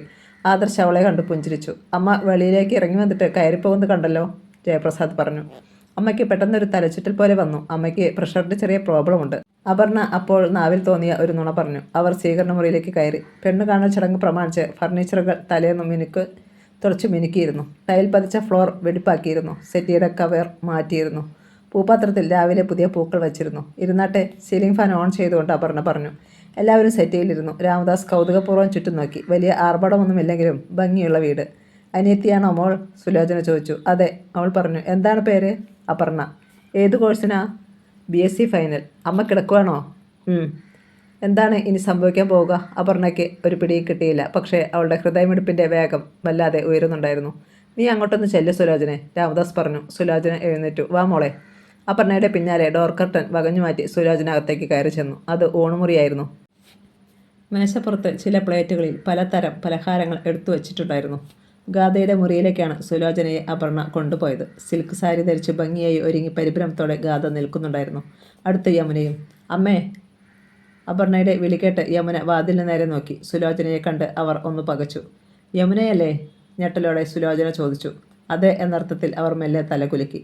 നിന്റെ മോളാണോ ഇത്? പുച്ഛത്തോടെ സുലോചന ഗാഥയെ ഒന്ന് നോക്കി. ഒരു മോളിൽ മാത്രം യമുനയിൽ നിന്ന് പുറത്തേക്ക് വന്നു. എൻ്റെ മോനെ അല്ലാതെ നിന്റെ മോൾക്ക് വേറെ ആരെയും കിട്ടിയില്ല അല്ലേടി? അമ്മയ്ക്കുണ്ടായ മോൾ തന്നെ. പല്ലുകൾ ഒന്ന് ഞെരിച്ചിട്ട് സുലോചന വേഗം വെളിയിലേക്ക് നടന്നു. സ്വീകരണ മുറിയിൽ മറ്റുള്ളവർ കാത്തിരിക്കുന്നുണ്ടായിരുന്നു. പുറത്തേക്ക് വന്ന സുലോചനയിലെ ഭാവമാറ്റം കണ്ട് എല്ലാവരും അമ്പരന്നു. വാ പോകാം, സുലോചന പറഞ്ഞു. എന്താ അമ്മ ഈ പറയുന്നേ? ഒന്നും മനസ്സിലാകാതെ ആദർശ് ചോദിച്ചു. ഈ പെണ്ണിനെ നിനക്ക് വേണ്ട, ഇറങ്ങി വാ എല്ലാവരും. സുലോചന തിടുക്കത്തിൽ പുറത്തേക്കിറങ്ങി മുറ്റത്തേക്ക് ചെന്ന് കാറിൻ്റെ ബാക്ക് ഡോർ തുറന്ന് അതിൽ കയറിയിരുന്നു. എന്താണ് കാര്യമെന്നറിയാതെ രാമദാസും ആദർശും ജയപ്രസാദും രേണുകയും പരസ്പരം നോക്കി. അമ്മയ്ക്ക് എന്താ ഭ്രാന്ത് പിടിച്ചോ? അച്ഛനൊന്ന് ചെന്ന് ചോദിച്ചേ, ആദർശ് ആവശ്യപ്പെട്ടു. രാമദാസ് വെളിയിലേക്ക് ഇറങ്ങി കാറിനടുത്തേക്ക് ചെന്നു. സുലു, നീ എന്തായി കാണിച്ചേ? ഒരു വീട്ടിൽ വന്നാൽ ഇങ്ങനെയാണോ പെരുമാറേണ്ടത്? ആ കുട്ടിയെ നിനക്ക് ഇഷ്ടപ്പെട്ടില്ലെങ്കിൽ കല്യാണം നടത്തണ്ട, അത്രയല്ലേ ഉള്ളൂ. ഇത് മര്യാദക്കേടാ, ഇറങ്ങി വാ ഇങ്ങോട്ട്, സുലോചനയോട് അയാൾ പറഞ്ഞു. സുലോചന അയാളെ ദഹിപ്പിക്കുന്ന മട്ടിൽ ഒരു നോട്ടം നോക്കി. പഴയ കാമുകിയുടെ മോളെ തന്നെ മോനെ കൊണ്ട് കെട്ടിക്കണോ പോലീസ് വേവാന്? രാമദാസ് ഒന്ന് ഞെട്ടി. ആരുടെ കാര്യമാണ് നീ പറയുന്നേ? ചെന്ന് കണ്ടിട്ട് വാ. അയാളൊന്ന് സംശയിച്ചു നിന്നു. ചെന്ന് വിളിച്ചോണ്ട് വാ അവരെ, സുലോചന ശബ്ദമുയർത്തി. അയാളൊന്ന് പരിങ്ങി. പിന്നെ വീട്ടിലേക്ക് കയറി ചെന്നു. ആദർശും ജയപ്രസാദും രേണുകയും കാത്തിരിക്കുന്നുണ്ടായിരുന്നു. അമ്മയ്ക്ക് എന്ത് പറ്റി? ആദർശ് ഉത്കണ്ഠയോടെ ചോദിച്ചു. എന്തോ തെറ്റിദ്ധാരണ, നമുക്ക് വേഗം പോകണം, രാമദാസ് പറഞ്ഞു. എന്ത് തെറ്റിദ്ധാരണ? ജയപ്രസാദിനെ മനസ്സിലായില്ല. മോൾ ചെന്ന് കുട്ടിയോട് വരാൻ പറ, കണ്ടിട്ട് നമുക്ക് പോകാം, രേണുകയോട് രാമദാസ് പറഞ്ഞു. ഒന്ന് സംശയിച്ചിട്ട് രേണുക അകത്തേക്ക് പോയി. രാമദാസ് സംഭ്രമത്തോടെ ഇരുന്നു. ആരെക്കുറിച്ചാണ് സുലോചന പറഞ്ഞത്? അല്പനേരം കഴിഞ്ഞപ്പോൾ ഒരു ട്രേയിൽ 4-5 കപ്പ് ചായയും ആയി ഗാഥയുടെ പിന്നാലെ രേണുകയും വന്നു. വാടിയ മുഖമായിരുന്നു അവളുടേത്. അവൾ എല്ലാവർക്കും ചായ കൊടുത്തു. ആദർശ് അവളുടെ മുഖത്തേക്ക് ചോദ്യഭാവത്തിൽ ഒന്ന് നോക്കി. പക്ഷേ അയാൾക്ക് മുഖം കൊടുത്തില്ല. അമ്മയുടെ തലച്ചുറ്റൽ മാറിയില്ലേ മോളെ? രാമദാസ് ചോദിച്ചു. ഗാഥ ഒന്നും മിണ്ടിയില്ല. ഞാൻ വിളിച്ചോണ്ട് വരാച്ചാ. രേണുക വീണ്ടും അകത്തേക്ക് പോയി. എന്താണ് മോളുടെ പേര്? രാമദാസ് ചോദിച്ചു. ഗാഥ. അച്ഛൻ മരിച്ചുപോയി. അമ്മ? പെട്ടെന്ന് വാതിൽ തിരശ്ശീല നീക്കി രേണുക വന്നു. അവളുടെ പിന്നാലെ യമുനയും. യമുനയെ കണ്ട് രാമദാസിൻ്റെ മുഖം വിളറി. അയാളുടെ കയ്യിലിരുന്ന കപ്പിൽ ചായ ഒന്ന് തുളുമ്പി. സുലോചന വീണ്ടും കയറി വന്നു. ബഹളം വല്ലതും ഉണ്ടാക്കുമോ എന്ന് അവർ ഭയന്നു. എത്രയും വേഗം പോകണം, എത്രയും വേഗം. നിങ്ങൾക്ക് വല്ലതും സംസാരിക്കാനുണ്ടെങ്കിൽ ആവാം, ഞാൻ കാറിലിരിക്കാം. അയാൾ എഴുന്നേറ്റ് പുറത്തേക്ക് പോയി. കാറിനടുത്തേക്ക് ചെല്ലാൻ അയാൾക്ക് ഭയമായിരുന്നു.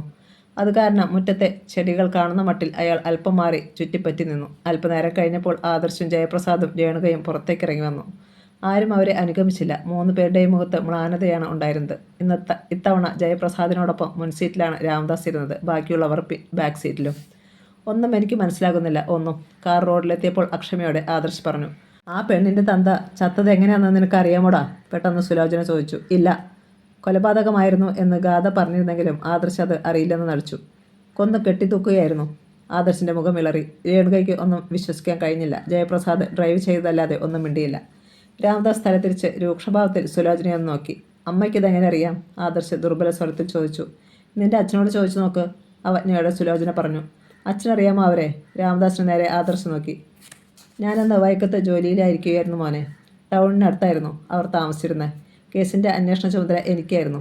അത് സംബന്ധിച്ച് പലതവണ എനിക്ക് ആ വീട്ടിൽ പോകേണ്ടി വന്നിട്ടുണ്ട്, ആ കുട്ടിയുടെ അമ്മയെ ക്വസ്റ്റ്യൻ ചെയ്യാൻ. നിൻ്റെ അമ്മയ്ക്ക് അതിൻ്റെ പേരിൽ ചില തെറ്റിദ്ധാരണകൾ ഉണ്ടായിട്ടുമുണ്ട്. ഞാനൊന്നും പറയുന്നില്ല. അമർഷത്തോടെയാണെങ്കിലും സുലോചന അപ്പോൾ അടങ്ങി. ഊണുമുറിയിലെ കസേരയിൽ ഗാഥ തളർച്ചയോടെ ഇരുന്നു. മേശപ്പുറത്ത് പല പ്ലേറ്റുകളിൽ എടുത്തു വെച്ച കേക്കും അണ്ടിപ്പരിപ്പും ഉഴുന്നുവടയും പൂവൻ പഴവുമൊക്കെ ഒന്ന് തൊട്ടു നോക്കുക പോലും ചെയ്യാതെ അതേപടിയിരിക്കുന്നു. ആദർശിൻ്റെ അമ്മ മുറിയിലേക്ക് കയറി വന്നിട്ട് അമ്മയെ കണ്ട ശേഷം അപ്പോൾ തന്നെ ഇറങ്ങിപ്പോയതിൻ്റെ കാരണം അവൾക്ക് മനസ്സിലായില്ല. ഒന്ന് മാത്രം മനസ്സിലായി, ആ സ്ത്രീക്ക് അമ്മയെ അറിയാം, അമ്മയ്ക്ക് അവരെയും. ചായ കുടിച്ചെന്ന് വരുത്തിയിട്ട് അപ്പോൾ തന്നെ എല്ലാവരും പോയി. മരിച്ച വീട്ടിലെ പോലെയായിരുന്നു എല്ലാം. ആരും ഒന്നും മിണ്ടിയില്ല. എന്താണ് ഇതിൻ്റെ പിന്നിലുള്ള കാരണം? അപ്പോൾ തന്നെ അമ്മ മുറിയിൽ ചെന്ന് കിടന്നു. ആദർശിനെയും ചേട്ടനെയും ഏടത്തിയെയും കാണാൻ പോയും അമ്മ എഴുന്നേറ്റ് വന്നില്ല. അവളും അപർണയും കൂടിയാണ് ബാക്കി കാര്യങ്ങൾ. രാധ പെട്ടെന്ന് എഴുന്നേറ്റു. അവൾ നേരെ യമുനയുടെ മുറിയിലേക്കാണ് പോയത്. അറിയണം, എല്ലാം അറിഞ്ഞേ തീരൂ. അവൾ ചെന്നപ്പോൾ യമുന കണ്ണുകളടച്ച് കിടക്കുകയായിരുന്നു. രാവിലെ കുളിച്ച് തുമ്പ് കെട്ടിയിട്ടിരുന്ന മുടി തലയണ മറിച്ച് വിതറി കിടക്കുന്നുണ്ടായിരുന്നു. നെറ്റിയിലണിഞ്ഞ ചന്ദനക്കുറി പാതിയും മാഞ്ഞിരുന്നു. അപർണ കേൾക്കേണ്ട ഒന്നും. ഗാഥ വാതിലടച്ച് ഉള്ളിൽ നിന്ന് ബോൾട്ടിട്ടു. അതിൻ്റെ ശബ്ദം കേട്ട് യമുന കണ്ണു തുറന്നു നോക്കി. ഗാഥയെ കണ്ട് യമുന പെട്ടെന്ന് എഴുന്നേറ്റിരുന്നു. അവരുടെ കണ്ണുകൾ പരസ്പരം ഇടിച്ചു നിന്നു. ചില കാര്യങ്ങൾ അറിയാനുണ്ട് എനിക്ക്, അവൾ ആമുഖമായി പറഞ്ഞു. എന്താണ്? യമുന ചോദിച്ചു. ആദർശിൻ്റെ അമ്മ എന്തിനാണ് അങ്ങനെയൊക്കെ പെരുമാറിയത്? അവൾക്ക് എന്നെ നേരത്തെ പരിചയമുണ്ട്. പരിചയമുള്ളവർ ഇങ്ങനെയൊക്കെയാണോ? അത് അത്ര സുഖമുള്ള പരിചയമായിരുന്നില്ല മോളെ.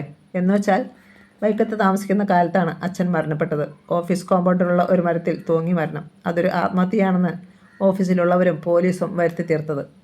ആത്മഹത്യയല്ലെന്ന് പിന്നെ എങ്ങനെയാണ് തെളിഞ്ഞത്? സത്യസന്ധനായ ഒരു ഉദ്യോഗസ്ഥനായിരുന്നു നിൻ്റെ അച്ഛൻ. വിജിലൻസ് സെക്ഷനിലായിരുന്നു. ഓഫീസിനകത്തും പുറത്തും ശത്രുക്കളുണ്ടായിരുന്നു. അവരന്ന് മദ്യം കുടിപ്പിച്ച് കഴുത്തിൽ തുണിയിട്ട് മുറുക്കി ശ്വാസം മുട്ടിച്ചു. എന്നിട്ട് കെട്ടിത്തൂക്കി. പുതിയതായി സ്ഥലം മാറി വന്ന SI രാമദാസ് അന്വേഷണം നടത്തിയപ്പോഴാണ് ഇക്കാര്യം വെളിവായത്. പക്ഷേ ആദർശിൻ്റെ അമ്മ എന്തിനാണ് ഇങ്ങനെ? ഗാഥയ്ക്ക് മനസ്സിലായില്ല. അതിന് കാരണമുണ്ട് മോളെ. അതെന്താണ്? പുതിയ SI അന്വേഷണം ഏറ്റെടുത്തപ്പോൾ നിൻ്റെ അച്ഛനെക്കുറിച്ചറിയാൻ പലതവണ വീട്ടിൽ വന്നിരുന്നു. അന്ന് നീ കുഞ്ഞാണ്, 2 വയസ്സ്. അന്ന് നിൻ്റെ അച്ഛൻ്റെ അമ്മയും വീട്ടിലുണ്ട്. രാമദാസ് സാറിൻ്റെ ഈ വരവ് അദ്ദേഹത്തോട് വിരോധമുള്ളവർ ഒരു ആയുധമാക്കി. അപവാദ പ്രചരണം നടന്നു. ഗാഥയ്ക്ക് മിണ്ടാൻ കഴിഞ്ഞില്ല. ഇത് അദ്ദേഹത്തിൻ്റെ ഭാര്യ സുലോചനയുടെ ചെവിയിലുമെത്തി. അതറിഞ്ഞ് ഒരു ദിവസം അവർ എന്നെ കാണാൻ വീട്ടിൽ വന്നു.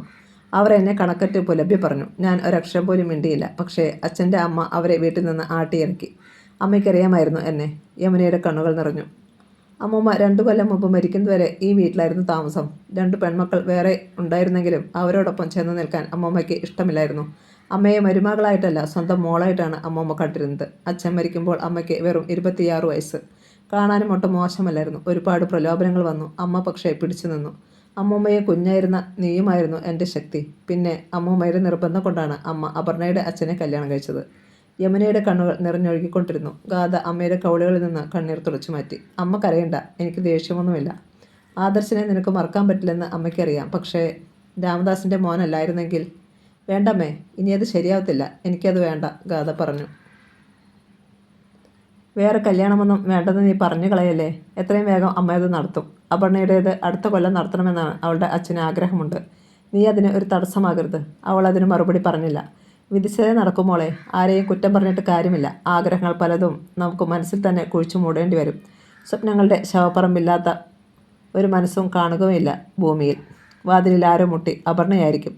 ഗാഥ ചെന്ന് വാതിൽ തുറന്നു. വെളിയിൽ അപർണ നിൽക്കുന്നുണ്ടായിരുന്നു. ചേച്ചിയുടെ മൊബൈൽ കുറേ നേരം കൊണ്ട് ബെല്ലടിക്കുന്നു. ഗാഥ അവളുടെ മുറിയിൽ ചെന്ന് മൊബൈൽ എടുത്ത് നോക്കി. ഫൗസിയെ വിളിക്കുന്നു. കോൾ എടുക്കണോ അതോ മിസ്ഡ് കോൾ ആയിക്കോട്ടെ എന്ന് വിചാരിക്കണോ? ഒരു നിമിഷം അവൾ ആലോചിച്ചു. എടുത്തേക്കാം. ഹലോ, അവർ വന്നോ? രാവിലെ പെണ്ണ് കാണാൻ ആദർശ് വരുമെന്ന് ഫൗസിയയ്ക്ക് അറിയാമായിരുന്നു. വന്നോ? ഡേറ്റ് ഫിക്സ് ചെയ്തോ അതോ പിന്നീടേയുള്ളോ? എന്തു പറയും ഫൗസിയോട്? അത് പിന്നീടാണ്. മോൻ കണ്ടുപിടിച്ച പെണ്ണിനെ അച്ഛനും അമ്മയ്ക്ക് ഇഷ്ടമായോ? എന്താണോ തനിക്കൊരു ഉഷാറില്ലാത്തത്? ഞാൻ ഫ്രീ അല്ല ഫൗസി, പിന്നെ വിളിക്കാം. ഗാഥ കോൾ കട്ട് ചെയ്തു. അങ്ങ് ചെന്ന് കഴിഞ്ഞിട്ട് ഫൗസിയെ ചോദിക്കുമ്പോൾ എന്തു പറയും? കല്യാണം നടക്കാതെ പോകുന്നതിന് തക്കതായ ഒരു കാരണം കണ്ടുപിടിച്ചേ പറ്റൂ. അന്നുച്ചയ്ക്ക് ആർക്കും ഭക്ഷണം കഴിക്കാൻ തോന്നിയില്ല. എല്ലാവരും ഉണ്ടെന്ന് വരുത്തി. അമ്മേ, ഞാൻ എറണാകുളത്തിന് പോവാണ്. ഊണ് കഴിഞ്ഞപ്പോൾ ഗാഥ പറഞ്ഞു. നാളെ രാവിലെ പോയാൽ പോരെ മോളെ? അതാണ് പതിവ്. വെളുപ്പിനുള്ള കൊടുങ്ങല്ലൂർ ബസ്സിന് പോയാൽ 9 ആകുമ്പോൾ കലൂർ സ്റ്റാൻഡിൽ ഇറങ്ങാം. അല്ല അമ്മേ, പോകണം. യമുന പിന്നെ നിർബന്ധിച്ചില്ല. അവൾ ബാഗിൽ വസ്ത്രങ്ങൾ എടുത്ത് വയ്ക്കുമ്പോൾ അപർണ വന്ന് പിന്നിൽ നിന്നു. അപ്പോൾ ഇത് നടക്കില്ല അല്ലേ? ഇല്ല, ഗാഥ പറഞ്ഞു. പണ്ടെന്നോ മരിച്ച അച്ഛൻ്റെ പേരിൽ ചിലർക്ക് ചിലതൊന്നും മറക്കാൻ പറ്റില്ല മോളെ. അത് അങ്ങനെ അങ്ങ് പോട്ടെ. ചേച്ചിക്ക് വിഷമമില്ലേ? വിഷമങ്ങളുടെ ശേഖരത്തിൽ ഇതും കൂടി കിടക്കട്ടെ. അന്ന് 6 മണിയായപ്പോൾ ഗാഥ എറണാകുളത്തെ എത്തി. ഓട്ടോ പിടിച്ചാണ് ഹോസ്റ്റലിലേക്ക് പോയത്. റൂമിൽ ചെന്ന് വീട്ടിലേക്ക് വിളിച്ചു പറയാൻ മൊബൈൽ എടുത്ത് നോക്കിയപ്പോൾ 17 മിസ്ഡ് കോളുകൾ. എല്ലാം ആദർശ് വിളിച്ചത്. എപ്പോഴോ മൊബൈൽ സൈലൻറ്റ് മോഡിലായിപ്പോയി എന്ന് അപ്പോഴാണ് അവൾക്ക് മനസ്സിലായത്. ഫൗസിയ ബാത്റൂമിലായിരുന്നു കൊണ്ട് അപ്പോൾ തന്നെ അവൾ ആദർശിൻ്റെ നമ്പറിലേക്ക് തിരിച്ചു വിളിച്ചു. ഹലോ ഗാഥ, ഞാൻ എത്ര തവണ വിളിച്ചു?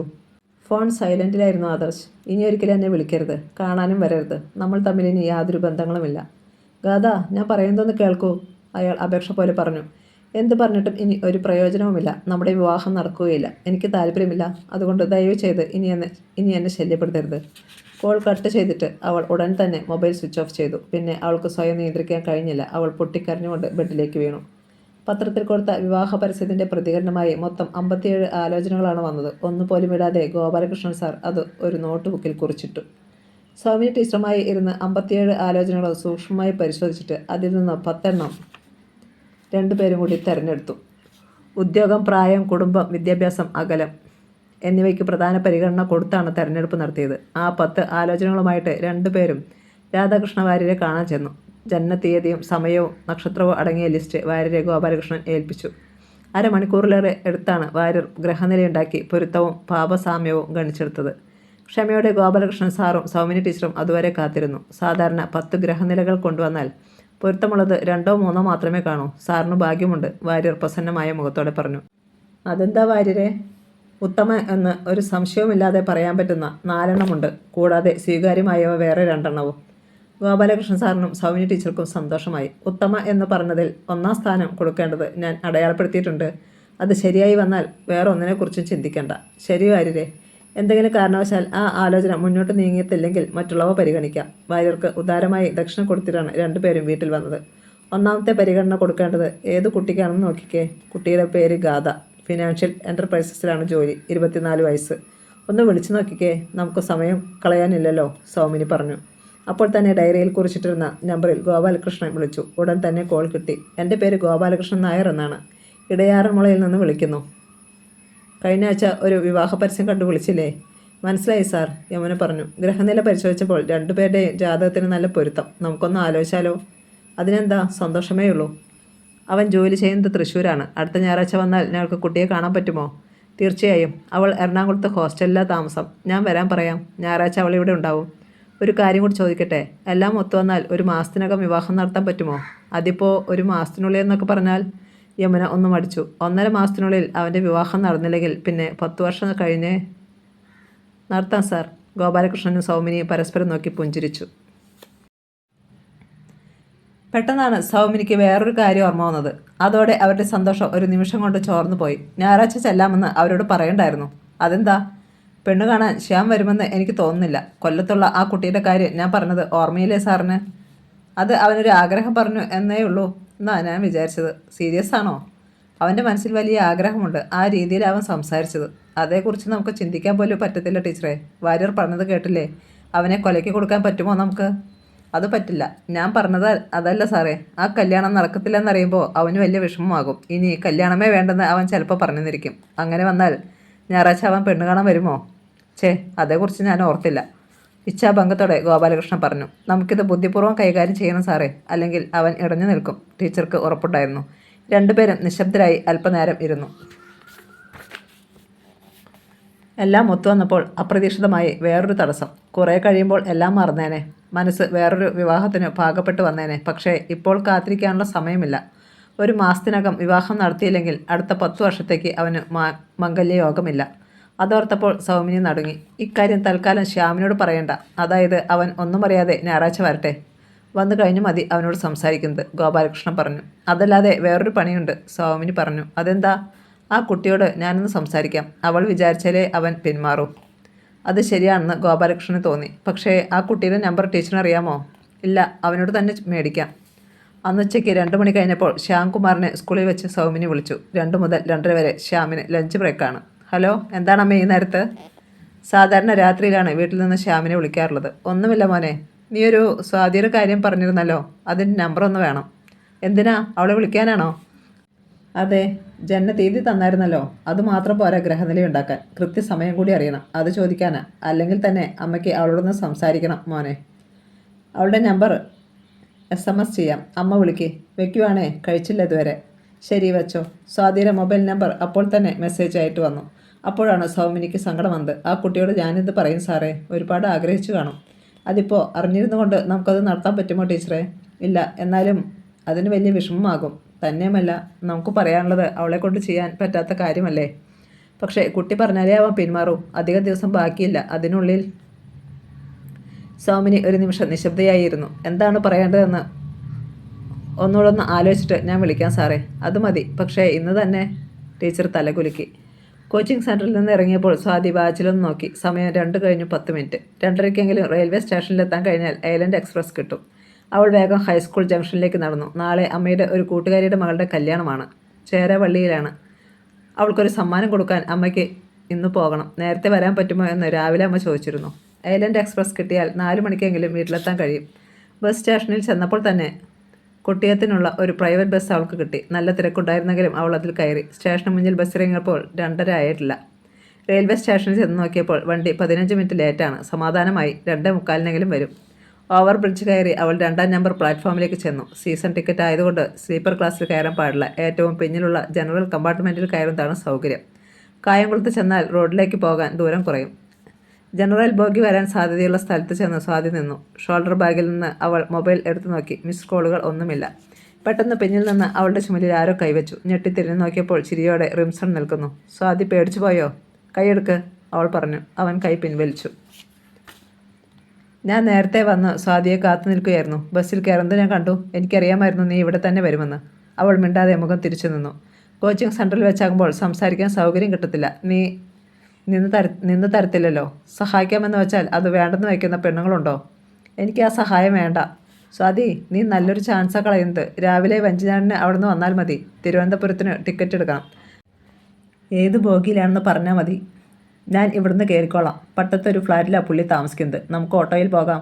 ഉച്ച കഴിഞ്ഞ് 2:50 മേലിന് തിരിച്ചു പോരാം. ഒരു കുഞ്ഞും അറിയത്തില്ല. തീരെ സഹിക്കാൻ വയ്യാതായപ്പോൾ സ്വാതി വെട്ടിത്തിരിഞ്ഞ് റിംസണെ നേരിട്ടു. മതി, നിർത്ത്. അവനൊന്ന് പകച്ചു.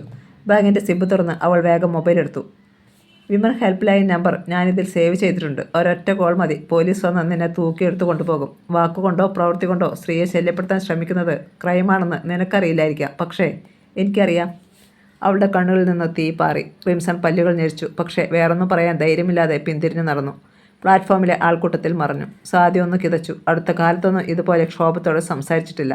മിണ്ടാതിരുന്നാൽ അത് ബലഹീനതയാണെന്ന് വിചാരിക്കുന്നവരാണ് പലരും. പ്രതികരിക്കേണ്ടടുത്ത് പ്രതികരിക്കണം. 2-ാം നമ്പർ പ്ലാറ്റ്ഫോമിലേക്ക് കന്യാകുമാരിയിൽ നിന്ന് ബാംഗ്ലൂരിലേക്ക് പോകുന്ന ഐലൻഡ് എക്സ്പ്രസ് അല്പസമയത്തിനുള്ളിൽ എത്തിച്ചേരുമെന്നുള്ള അറിയിപ്പ് ലൗഡ് സ്പീക്കറിൽ മുഴങ്ങി. സ്വാതി മൊബൈൽ വീണ്ടും ബാഗിൽ വെച്ചു. വണ്ടി വന്നപ്പോൾ അവൾ ജനറൽ ബോഗിയിൽ കയറി. സാമാന്യം തിരക്കുണ്ടായിരുന്നുകൊണ്ട് അവൾക്ക് നിൽക്കേണ്ടി വന്നു. പക്ഷേ ശാസ്താംകോട്ട എത്തിയപ്പോൾ ഒരു സീറ്റ് കിട്ടി. 18-ാം തീയതിയാണ് ബാങ്കിലേക്കുള്ള ഇൻ്റർവ്യൂ. ഇനി 2 ആഴ്ച സമയമുണ്ട്. അത് കിട്ടിയാൽ കോച്ചിങ് സെൻറ്ററിലേക്കുള്ള ഈ വരവ് അവസാനിപ്പിക്കാമായിരുന്നു. അല്ലെങ്കിൽ തന്നെ ഈ മാസം കൂടി വന്നാൽ മതി. ഇനി വയ്യ. 2-3 ഇൻ്റർവ്യൂ അറ്റൻഡ് ചെയ്തിട്ടുണ്ട്. അതിൽ ഏതെങ്കിലും ഒന്ന് കിട്ടാതിരിക്കില്ല. 3:30 വണ്ടി കായംകുളത്തെത്തി. കുറ്റിത്തെരുവിൽ ബസ്സിറങ്ങി അച്ഛൻ്റെ കടയിൽ കയറാതെ നേരെ വീട്ടിലേക്ക് പോയി. ഗേറ്റ് തുറന്ന് കയറി ചെന്നപ്പോൾ പത്മിനി സാരി ഇസ്തിരിയിടുകയായിരുന്നു. മോൾ വന്നോ? ചായ തന്നിട്ട് അമ്മ സാവിത്രിയുടെ വീട്ടിൽ പോകാം. വിശക്കുന്നല്ല അമ്മേ. ബാഗ് റൂമിൽ കൊണ്ടുവച്ചിട്ട് സ്വാതി വന്നു. രാവിലത്തെ ഇടിയപ്പം ബാക്കിയുണ്ട്. കടലക്കറിയും തരട്ടെ? 2 ഇടിയപ്പം എടുത്ത് അവൾ കടലക്കറിയോടൊപ്പം കഴിച്ചു. പത്മിനി അപ്പോഴേക്ക് അവൾക്ക് ചായ ഉണ്ടാക്കി കൊടുത്തു. സൂരജ് വന്നില്ലേ? അവൾ തിരക്കി. മണി 4 ആയതല്ലേ ഉള്ളൂ. പത്മിനി കൂട്ടുകാരിയുടെ വീട്ടിലേക്ക് പോകാൻ ഒരുങ്ങി. സ്വാതിയെയും പത്മിനി വിളിച്ചതാണ്. നാളെ കല്യാണത്തിനേ വരുന്നുള്ളൂ എന്ന് പറഞ്ഞ് അവൾ ഒഴിഞ്ഞു. ഗിഫ്റ്റ് പാക്കറ്റ് ഒരു വലിയ കിറ്റിൽ തൂക്കി പത്മിനി ചേരവള്ളിയിലേക്ക് പോയി. ഗേറ്റ് അടച്ചിട്ട് വന്ന് സ്വാതി പത്രമെടുത്ത് നിവർത്തിയപ്പോഴാണ് മുറിയിൽ അവളുടെ മൊബൈൽ ബെല്ലടിക്കുന്നത് കേട്ടത്. അവൾ ചെന്ന് ഫോണെടുത്ത് നോക്കി. പരിചയമില്ലാത്തൊരു നമ്പർ. സേവ് ചെയ്തിട്ടില്ലാത്ത നമ്പറിൽ നിന്നുള്ള വിളികൾ വന്നാൽ അവൾ സാധാരണ കോൾ എടുക്കാറില്ല. അതുകൊണ്ട് അത് മിസ്ഡ് കോൾ ആക്കും.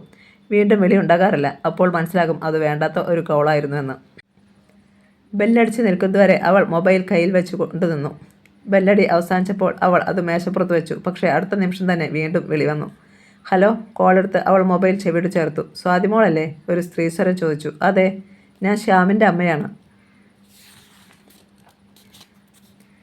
സ്വാതിയുടെ ശരീരം അറിയാതെ ഒന്ന് വിറച്ചു. ശ്യാം ചേട്ടൻ്റെ അമ്മ. അമ്മേ, അവൾ വിളിച്ചു. മോളിപ്പോൾ വീട്ടിലാണോ? അതെ. മോളെക്കുറിച്ച് ശ്യാമെല്ലാം പറഞ്ഞിട്ടുണ്ട്. കഴിഞ്ഞ ആഴ്ച മോളുടെ ജനനത്തീയതിയും അവൻ കൊണ്ടുവന്ന് തന്നിരുന്നു. ജോൾസിനെ കാണിച്ചിട്ട് ഞങ്ങളെല്ലാവരും കൂടി അങ്ങോട്ട് വരാനിരിക്കുകയായിരുന്നു. എത്ര വേഗമാണ് ശ്യാംചേട്ടൻ കാര്യങ്ങൾ നീക്കിയത്. അമ്മ വിളിച്ചേക്കുമെന്ന് കള്ളൻ ഒരു സൂചന പോലും തന്നില്ല. ഞങ്ങൾ ജോൾസിനെ പോയി കണ്ടു മോളെ. പൊരുത്തവും നോക്കിച്ചു. പക്ഷേ എന്ന വാക്കിൽ സംസാരം പെട്ടെന്ന് നിന്നപ്പോൾ സ്വാതി അറിയാതെ ഞെട്ടി. ബാക്കി പറയാൻ പോകുന്നത് എന്താണെന്ന് അവൾക്ക് ഊഹിക്കാൻ കഴിഞ്ഞു. നിങ്ങളുടെ വിവാഹം നടന്നാൽ അധികം വൈകാതെ നിങ്ങൾ തമ്മിൽ വേർപിരിയുമെന്നാണ് ഗ്രഹനില നോക്കിയിട്ട് അദ്ദേഹം പറഞ്ഞത്. അതായത് ഒരാൾ ഈ ഭൂമി വിട്ടു പോകുമെന്ന്. അത് ശ്യാമായിരിക്കും പോകുന്നതെന്ന്. അയ്യോ, വേണ്ട വേണ്ട. അവളുടെ സ്വരം ഇടറിപ്പോയി. ജ്യോതിഷത്തിൽ വിശ്വസിക്കുന്നവരുമുണ്ട്, ഒട്ടും വിശ്വസിക്കാത്തവരുമുണ്ട്. എന്നാലും ഇതറിഞ്ഞിരുന്നു കൊണ്ട് വിവാഹം നടത്തിയാൽ പിന്നീട് ദുഃഖിക്കേണ്ടി വന്നാൽ അത് കൂടുതൽ കുറ്റബോധം ഉണ്ടാക്കുകയുള്ളൂ. ശരിയല്ലേ മോളെ? അതേ അമ്മേ, വേണ്ട, എനിക്ക് വേണ്ട. ശ്യാമേട്ടൻ ജീവിച്ചിരുന്നാൽ മതി. എനിക്ക് കല്യാണം കഴിക്കണ്ട, അവൾ കരഞ്ഞു. പക്ഷെ ശ്യാം അത് സമ്മതിക്കത്തില്ല മോളെ. നിന്നെ കിട്ടിയില്ലെങ്കിൽ ഇനി വിവാഹമേ വേണ്ടെന്ന് അവൻ വാശി പിടിക്കും. അവൻ്റെ സ്വഭാവം എനിക്കറിയില്ലേ. കുഴപ്പം അതല്ല മോളെ. 6 ആഴ്ചക്കുള്ളിൽ അവൻ്റെ കല്യാണം നടന്നില്ലെങ്കിൽ പിന്നെ 35 വയസ്സ് കഴിഞ്ഞ് വിവാഹയോഗം വരൂ എന്നാണ് പറഞ്ഞത്. അതുവരെ എൻ്റെ മോൻ. സൗമിനി ഒന്ന് തേങ്ങി. സ്വാതിക്ക് ഒന്നും മിണ്ടാൻ കഴിഞ്ഞില്ല. മോൾക്ക് മാത്രമേ അവനെ ഈ സമയത്ത് രക്ഷിക്കാൻ കഴിയൂ. ഞാൻ എന്ത് ചെയ്യണമെന്ന് അമ്മ പറ. ഞങ്ങൾ അവന് വേണ്ടി പത്രപരസ്യം കൊടുത്തിട്ടുണ്ടായിരുന്നു. കുറേ പ്രൊപ്പോസൽസ് കിട്ടിയിട്ടുണ്ട്. അവൻ സമ്മതിച്ചാൽ അതിലേതെങ്കിലും ഒന്ന് നടക്കും മോളെ. 4-5 ആഴ്ചക്കുള്ളിൽ അത് നടന്നില്ലെങ്കിൽ. സൗമിനി പറഞ്ഞത് അവൾക്ക് മനസ്സിലായി.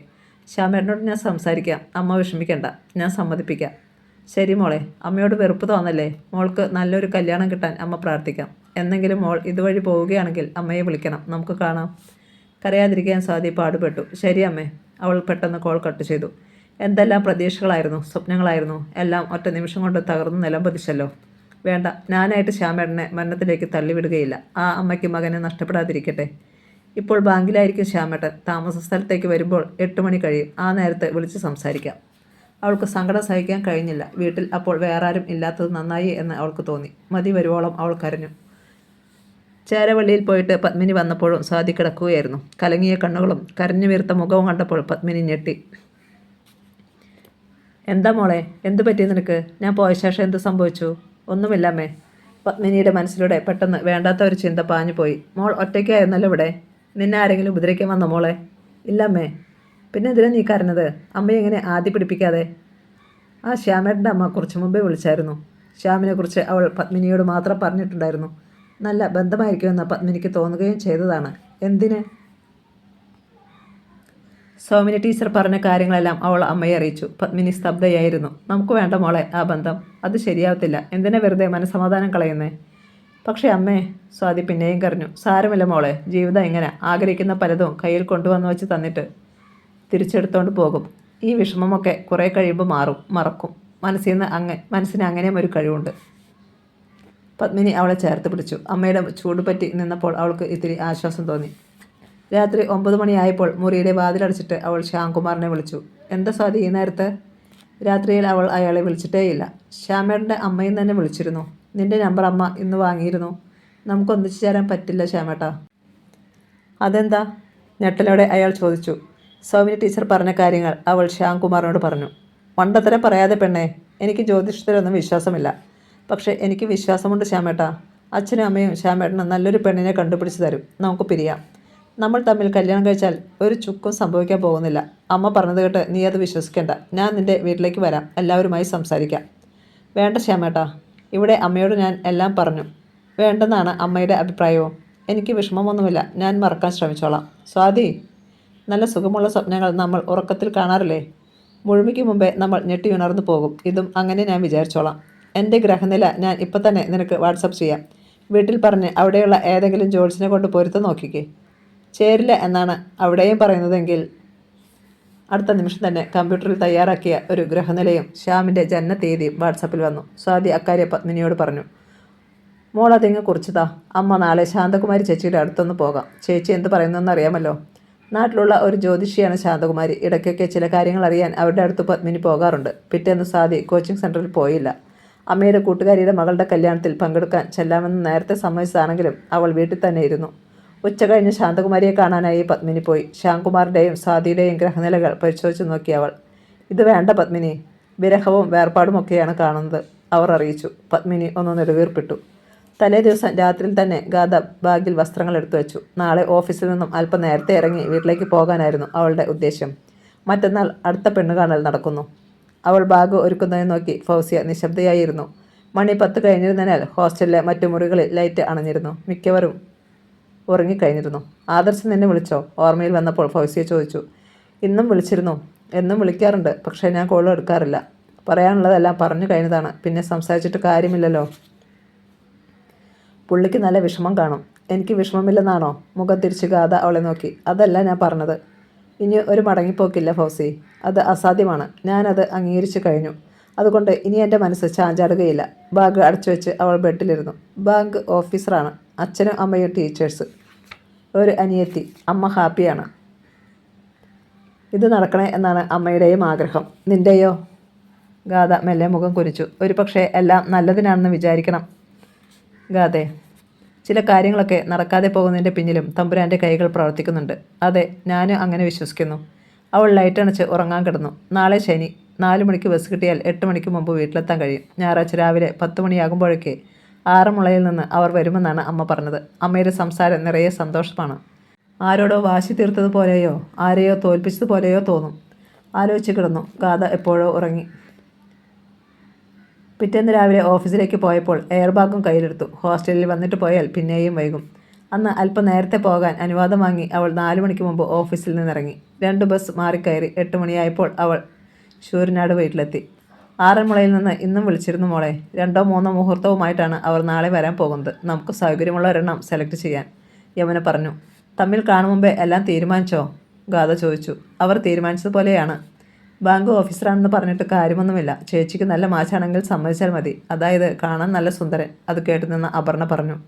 നിന്റെ കാര്യം വരുമ്പം നിന്റെ ഇഷ്ടത്തിന് വിട്ടേക്കാം, പോരെ? ഇതിപ്പം ഞാൻ തീരുമാനിക്കുന്നത്, യമുന പറഞ്ഞു. അപർണ ചിരിച്ചു. പിറ്റേന്ന് രാവിലെ യമുന പറഞ്ഞതനുസരിച്ച് ഗാഥയും അപർണയും കുളിച്ച് അമ്പലത്തിൽ പോയി തൊഴുതു. ഏതിനും ദൈവാനുഗ്രഹം വേണമല്ലോ. 10 മണി കഴിഞ്ഞപ്പോഴാണ് ആറന്മുളയിൽ നിന്ന് അവർ പെണ്ണ് കാണാൻ എത്തിയത്. അവർ 4 പേരുണ്ടായിരുന്നു. ശ്യാംകുമാറും ഗോപാലകൃഷ്ണനും സൗമിനിയും പല്ലവിയും. പയ്യനെ എനിക്ക് പിടിച്ചു. ഗാഥ ചേച്ചിയെ കല്യാണം കഴിക്കാൻ യോഗ്യൻ. കാറിൽ നിന്നിറങ്ങിയ ശ്യാംകുമാറിനെ ജനാലയിലൂടെ കണ്ടപ്പോൾ തന്നെ അപർണ പറഞ്ഞു. ഒന്നും മിണ്ടാതിരിക്കടി, സ്നേഹപൂർവ്വം യമുന അവളെ ശാസിച്ചു. യമുന ചെന്നാണ് അതിഥികളെ സ്വീകരിച്ചത്. പയ്യനെ കണ്ടിട്ട് ഒരു ദുഃഖഭാവമുണ്ടെന്ന് അവർക്ക് തോന്നുകയും ചെയ്തു. വീട് കണ്ടുപിടിക്കാൻ ബുദ്ധിമുട്ടുണ്ടായോ? യമുന വെറുതെ ലോഹ്യം ചോദിച്ചു. ഇല്ല, ഇവിടെ അടുത്തെത്തിയപ്പോൾ ഒരാളോട് ചോദിച്ചു. കൃത്യമായി വീട് പറഞ്ഞു തന്നു അയാൾ, ഗോപാലകൃഷ്ണൻ പറഞ്ഞു. അവർ അല്പനേരം സംസാരിച്ചിരുന്നു. വന്നാട്ടെ, ഇനി ചായ കുടിക്കാം, യമുന ക്ഷണിച്ചു. 4 പേരും ഊണുമുറിയിലേക്ക് വന്നു. മേശപ്പുറത്ത് പലതരം വിഭവങ്ങൾ നിരത്തിയിട്ടുണ്ടായിരുന്നു. ഒരു ട്രേയിൽ 4 കപ്പ് ചായയുമായി ഗാഥ വന്നു. ഒറ്റ നോട്ടത്തിൽ തന്നെ ഗോപാലകൃഷ്ണനും സൗമ്യയ്ക്കും പല്ലവിക്കും അവളെ ഇഷ്ടപ്പെട്ടു.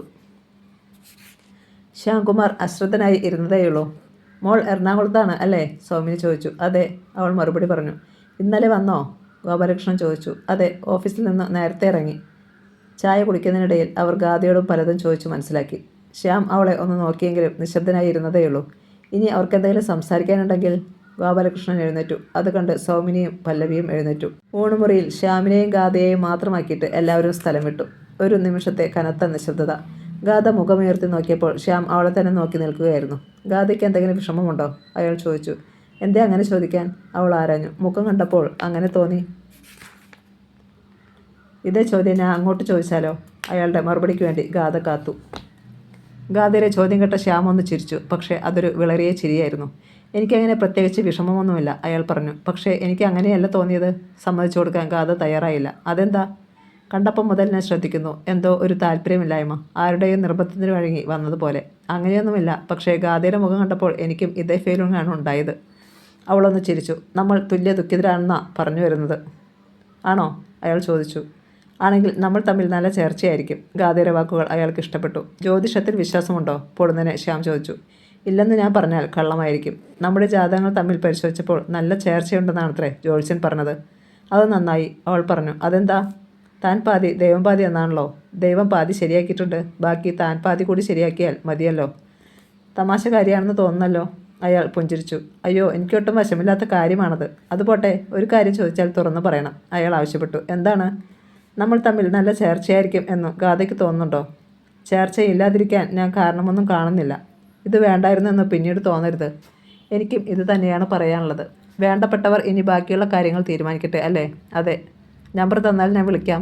അവൾ മൊബൈൽ നമ്പർ പറഞ്ഞു കൊടുത്തു. അയാൾ അത് സേവ് ചെയ്തു. വീണ്ടും കാണാം, അയാൾ യാത്ര പറഞ്ഞു. അവൾ മെല്ലെ തലകുലുക്കി. ശ്യാംകുമാർ പുറത്തേക്കിറങ്ങി. മുൻവശത്തെ മുറിയിൽ ഗോപാലകൃഷ്ണനും സൗമിനിയും യമുനയുമായി സംസാരിച്ചുകൊണ്ടിരിക്കുകയായിരുന്നു. ശ്യാമിനെ കണ്ടവർ പെട്ടെന്ന് നിശബ്ദരായി. അറിയാനുള്ളതൊക്കെ ഇത്ര വേഗം ചോദിച്ചു കഴിഞ്ഞോ? കളിമട്ടിൽ പല്ലവി ചോദിച്ചു. അതിനെന്തിനാ അധിക സമയം? അയാൾ ചിരിച്ചുകൊണ്ട് മുറ്റത്തേക്കിറങ്ങി. അവൻ്റെ അഭിപ്രായം എന്താണെന്ന് ചോദിച്ചിട്ട് വാ ടീച്ചറെ, ഗോപാലകൃഷ്ണൻ പറഞ്ഞു. സൗമിനി എഴുന്നേറ്റ് മുറ്റത്തേക്ക് ഇറങ്ങി ചെന്നു. മോളോടും കൂടെ ഒന്ന് ചോദിച്ചാൽ നമുക്ക് ഇന്ന് തന്നെ ഒരു തീരുമാനത്തിലെത്താമായിരുന്നു, യമുനയോട് ഗോപാലകൃഷ്ണൻ പറഞ്ഞു. മുറ്റത്തിൻ്റെ അതിരിൽ ഒരു കിളിമരവും മരത്തിൽ ചുറ്റിപ്പടർന്ന മുല്ലവള്ളികളും ഉണ്ടായിരുന്നു. വിടർന്നു നിന്നിരുന്ന ഒരു മുല്ലപ്പൂവ് ഇറുത്തെടുത്ത് ശ്യാം വ്യാസനിച്ചുകൊണ്ട് നിൽക്കുമ്പോഴാണ് സൗമിനി അടുത്തേക്ക് ചെന്നത്. നീ എന്താ ഇവിടെ വന്ന് നിൽക്കുന്നത്? ആശങ്കയോടെ സൗമിനി ചോദിച്ചു. ഒന്നുമില്ലമ്മേ, ഞാൻ ഈ വീടും പരിസരവും ഒക്കെ കാണുകയായിരുന്നു. കുട്ടിയെ നിനക്ക് ഇഷ്ടപ്പെട്ടോ? വീടും പരിസരവും അല്ലല്ലോ പ്രധാനം. കുട്ടിയെ ഇഷ്ടപ്പെട്ടത് കൊണ്ടാണല്ലോ വീടും പരിസരവും ഒക്കെ കാണാനിറങ്ങിയത്. സൗമിനിക്ക് വിശ്വസിക്കാനായില്ല. ശ്യാമിൽ നിന്ന് ഇത്ര പെട്ടെന്ന് അനുകൂലമായ ഒരു മറുപടി കിട്ടുമെന്ന് ഒട്ടും പ്രതീക്ഷയിലായിരുന്നു. അങ്ങനെയാണെങ്കിൽ ഇതങ്ങ് ഉറപ്പിക്കട്ടെ മോനെ. അച്ഛൻ്റെയും അമ്മയുടെയും ഇഷ്ടത്തിന് ഞാൻ വിട്ടിരിക്കുകയാണ്. സന്തോഷത്തോടെയാണ് സൗമിനി ഗോപാലകൃഷ്ണൻ്റെ അടുത്തേക്ക് ചെന്നത്. അവന് ഇഷ്ടമായി. അതെയോ? ഗോപാലകൃഷ്ണൻ്റെ മുഖം തെളിഞ്ഞു. ഇനി വേറൊന്നും ചിന്തിക്കാനില്ല സാറേ, നമുക്കിതങ്ങ് ഉറപ്പിക്കാം. അപ്പോഴേക്ക് യമുനയും വന്നു. അവൾക്ക് സമ്മതമാണ്. എങ്കിൽ യമുന ഇരിക്കെ, ചില പ്രധാനപ്പെട്ട കാര്യങ്ങൾ പറയാനുണ്ട്, ഗോപാലകൃഷ്ണൻ പറഞ്ഞു. എതിർവശത്തുള്ള സെറ്റിയിൽ യമുന ഇരുന്നു. നിങ്ങൾ സംസാരിക്കേ, ഞാൻ ഗാഥ ചേച്ചിയെ ഒന്ന് കണ്ടിട്ട് വരാം. പല്ലവി എഴുന്നേറ്റ് അകത്തേക്ക് പോയി. ഇത്രയുമൊക്കെ ആയ സ്ഥിതിക്ക് ഞങ്ങൾക്കൊരു റിക്വസ്റ്റ് ഉണ്ട്. ഈ മാസം തന്നെ കല്യാണം നടത്താൻ പറ്റുമോ? ഈ മാസത്തിലോ? ഇന്നിപ്പോൾ 5 തീയതി. വിശ്വാസം വരാതെ യമുന ചോദിച്ചു. അതെ, ഇങ്ങനൊരു ആവശ്യം പറയാൻ കാരണമുണ്ട് യമുനെ. ശ്യാമിൻ്റെ ഗ്രഹനില നോക്കിയിട്ട് ജ്യോത്സ്യം പറഞ്ഞത് ഈ 28-ാം തീയതിക്ക് മുമ്പ് അവൻ്റെ വിവാഹം നടത്തണമെന്നാണ്. അല്ലെങ്കിൽ പിന്നെ 35 വയസ്സ് തികഞ്ഞിട്ടേ അവന് കല്യാണ യോഗം കാണുന്നുള്ളൂ. എന്നാലും 1.5 മാസമെങ്കിലും കിട്ടാതെ യമുന മടിച്ചു. കല്യാണ മണ്ഡപം ബുക്ക് ചെയ്യണം, സദ്യയ്ക്ക് കോൺട്രാക്ട് കൊടുക്കണം, അത്രയല്ലേ ഉള്ളൂ. പിന്നെ എല്ലാവരും ക്ഷണിക്കണം, അതുമാത്രമേ ഉള്ളൂ ഇത്തിരി ബുദ്ധിമുട്ട്. ഞങ്ങൾക്കൊരു ഡിമാൻഡുമില്ല, ഭംഗിയായി കല്യാണം നടത്തണം, അതുമാത്രമേ ഉള്ളൂ ഒരു നിർബന്ധം, ഗോപാലകൃഷ്ണൻ പറഞ്ഞു. എനിക്ക് അപർണയുടെ അച്ഛനുമായിട്ടൊന്ന് ആലോചിക്കണം, എന്നിട്ട് ഡേറ്റിൻ്റെ കാര്യത്തിൽ ഒരു തീരുമാനം പറയാൻ പറ്റൂ, യമുന അറിയിച്ചു. ഇപ്പോൾ വിളിച്ചാൽ കിട്ടുമോ? കിട്ടും. അപ്പോൾ ഒരു കാര്യം കൂടി പറയണം. ഈ മാസമുള്ള 3 തീയതികൾ ഞങ്ങൾ ജോത്സ്യരെ കൊണ്ട് കുറിപ്പിച്ചു കൊണ്ടുവന്നിട്ടുണ്ട്. അതിലൊന്ന് നിങ്ങൾ കൂടി സൗകര്യമുള്ളത് തിരഞ്ഞെടുക്കാം. ഹാൻഡ് ബാഗിൽ നിന്ന് ഒരു കടലാസ് എടുത്ത് സുലോചന യമുനയ്ക്ക് കൊടുത്തു. അതിൽ 3 തീയതികൾ കുറിച്ചിരുന്നു. എല്ലാ ദിവസവും മുഹൂർത്തം 11:50 കഴിഞ്ഞ് 12:00-ക്കുള്ളിലാണ്. യമുന തലകുലുക്കി. ഞാനൊന്ന് സംസാരിച്ചിട്ട് പറയാം. യമുന അവരുടെ മുറിയിൽ ചെന്ന് മൊബൈൽ എടുത്ത് രാധാകൃഷ്ണനെ വിളിച്ചു. ഈ സമയത്ത് ഒരു വിളി പതിവില്ലാത്തതായിരുന്നു. എന്താ യമുനെ? രാധാകൃഷ്ണൻ പെട്ടെന്ന് കോളെടുത്തു. ഒന്നുമില്ല, ആറന്മുളയിൽ നിന്ന് ഒരു കൂട്ടർ ഇന്ന് വരുന്നുണ്ടെന്ന് ഞാൻ പറഞ്ഞില്ലായിരുന്നോ? അവർ വന്നിട്ടുണ്ട്. ഗാഥയെ അവർക്ക് ഇഷ്ടമായി. ഈ മാസത്തിൽ തന്നെ കല്യാണം നടത്താമോന്നാണ് അവർ ചോദിക്കുന്നത്. എന്താണ് ഇത്ര ധൃതി? യമുന കാര്യം പറഞ്ഞു. എല്ലാം കൊണ്ടും നമുക്ക് യോജിക്കുന്ന ബന്ധമാണെന്ന് തോന്നുന്നു രാധേട്ടാ. പയ്യൻ ബാങ്ക് ഓഫീസറല്ലേ, അച്ഛനും അമ്മയും അധ്യാപകർ.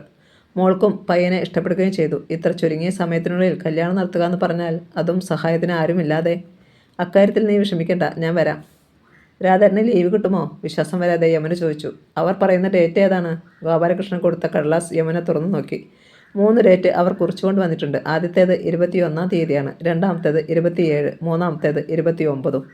ആദ്യത്തേത് എടുക്ക്, 21. അയ്യോ, അതിനി 2 ആഴ്ചയല്ലേ ഉള്ളൂ. അത് സാരമില്ല, അടുത്ത ആഴ്ച ഞാൻ വരാം. 15-ാം തീയതിയോടെ. 25-ാം തീയതിയോടെ തിരിച്ചു പോരണം. അത് കഴിഞ്ഞാൽ ലീവ് കിട്ടത്തില്ല. കാരണം 25 മുതൽ ഇവിടുന്ന് 4-5 പേർ പോകാനിരിക്കുകയാണ്.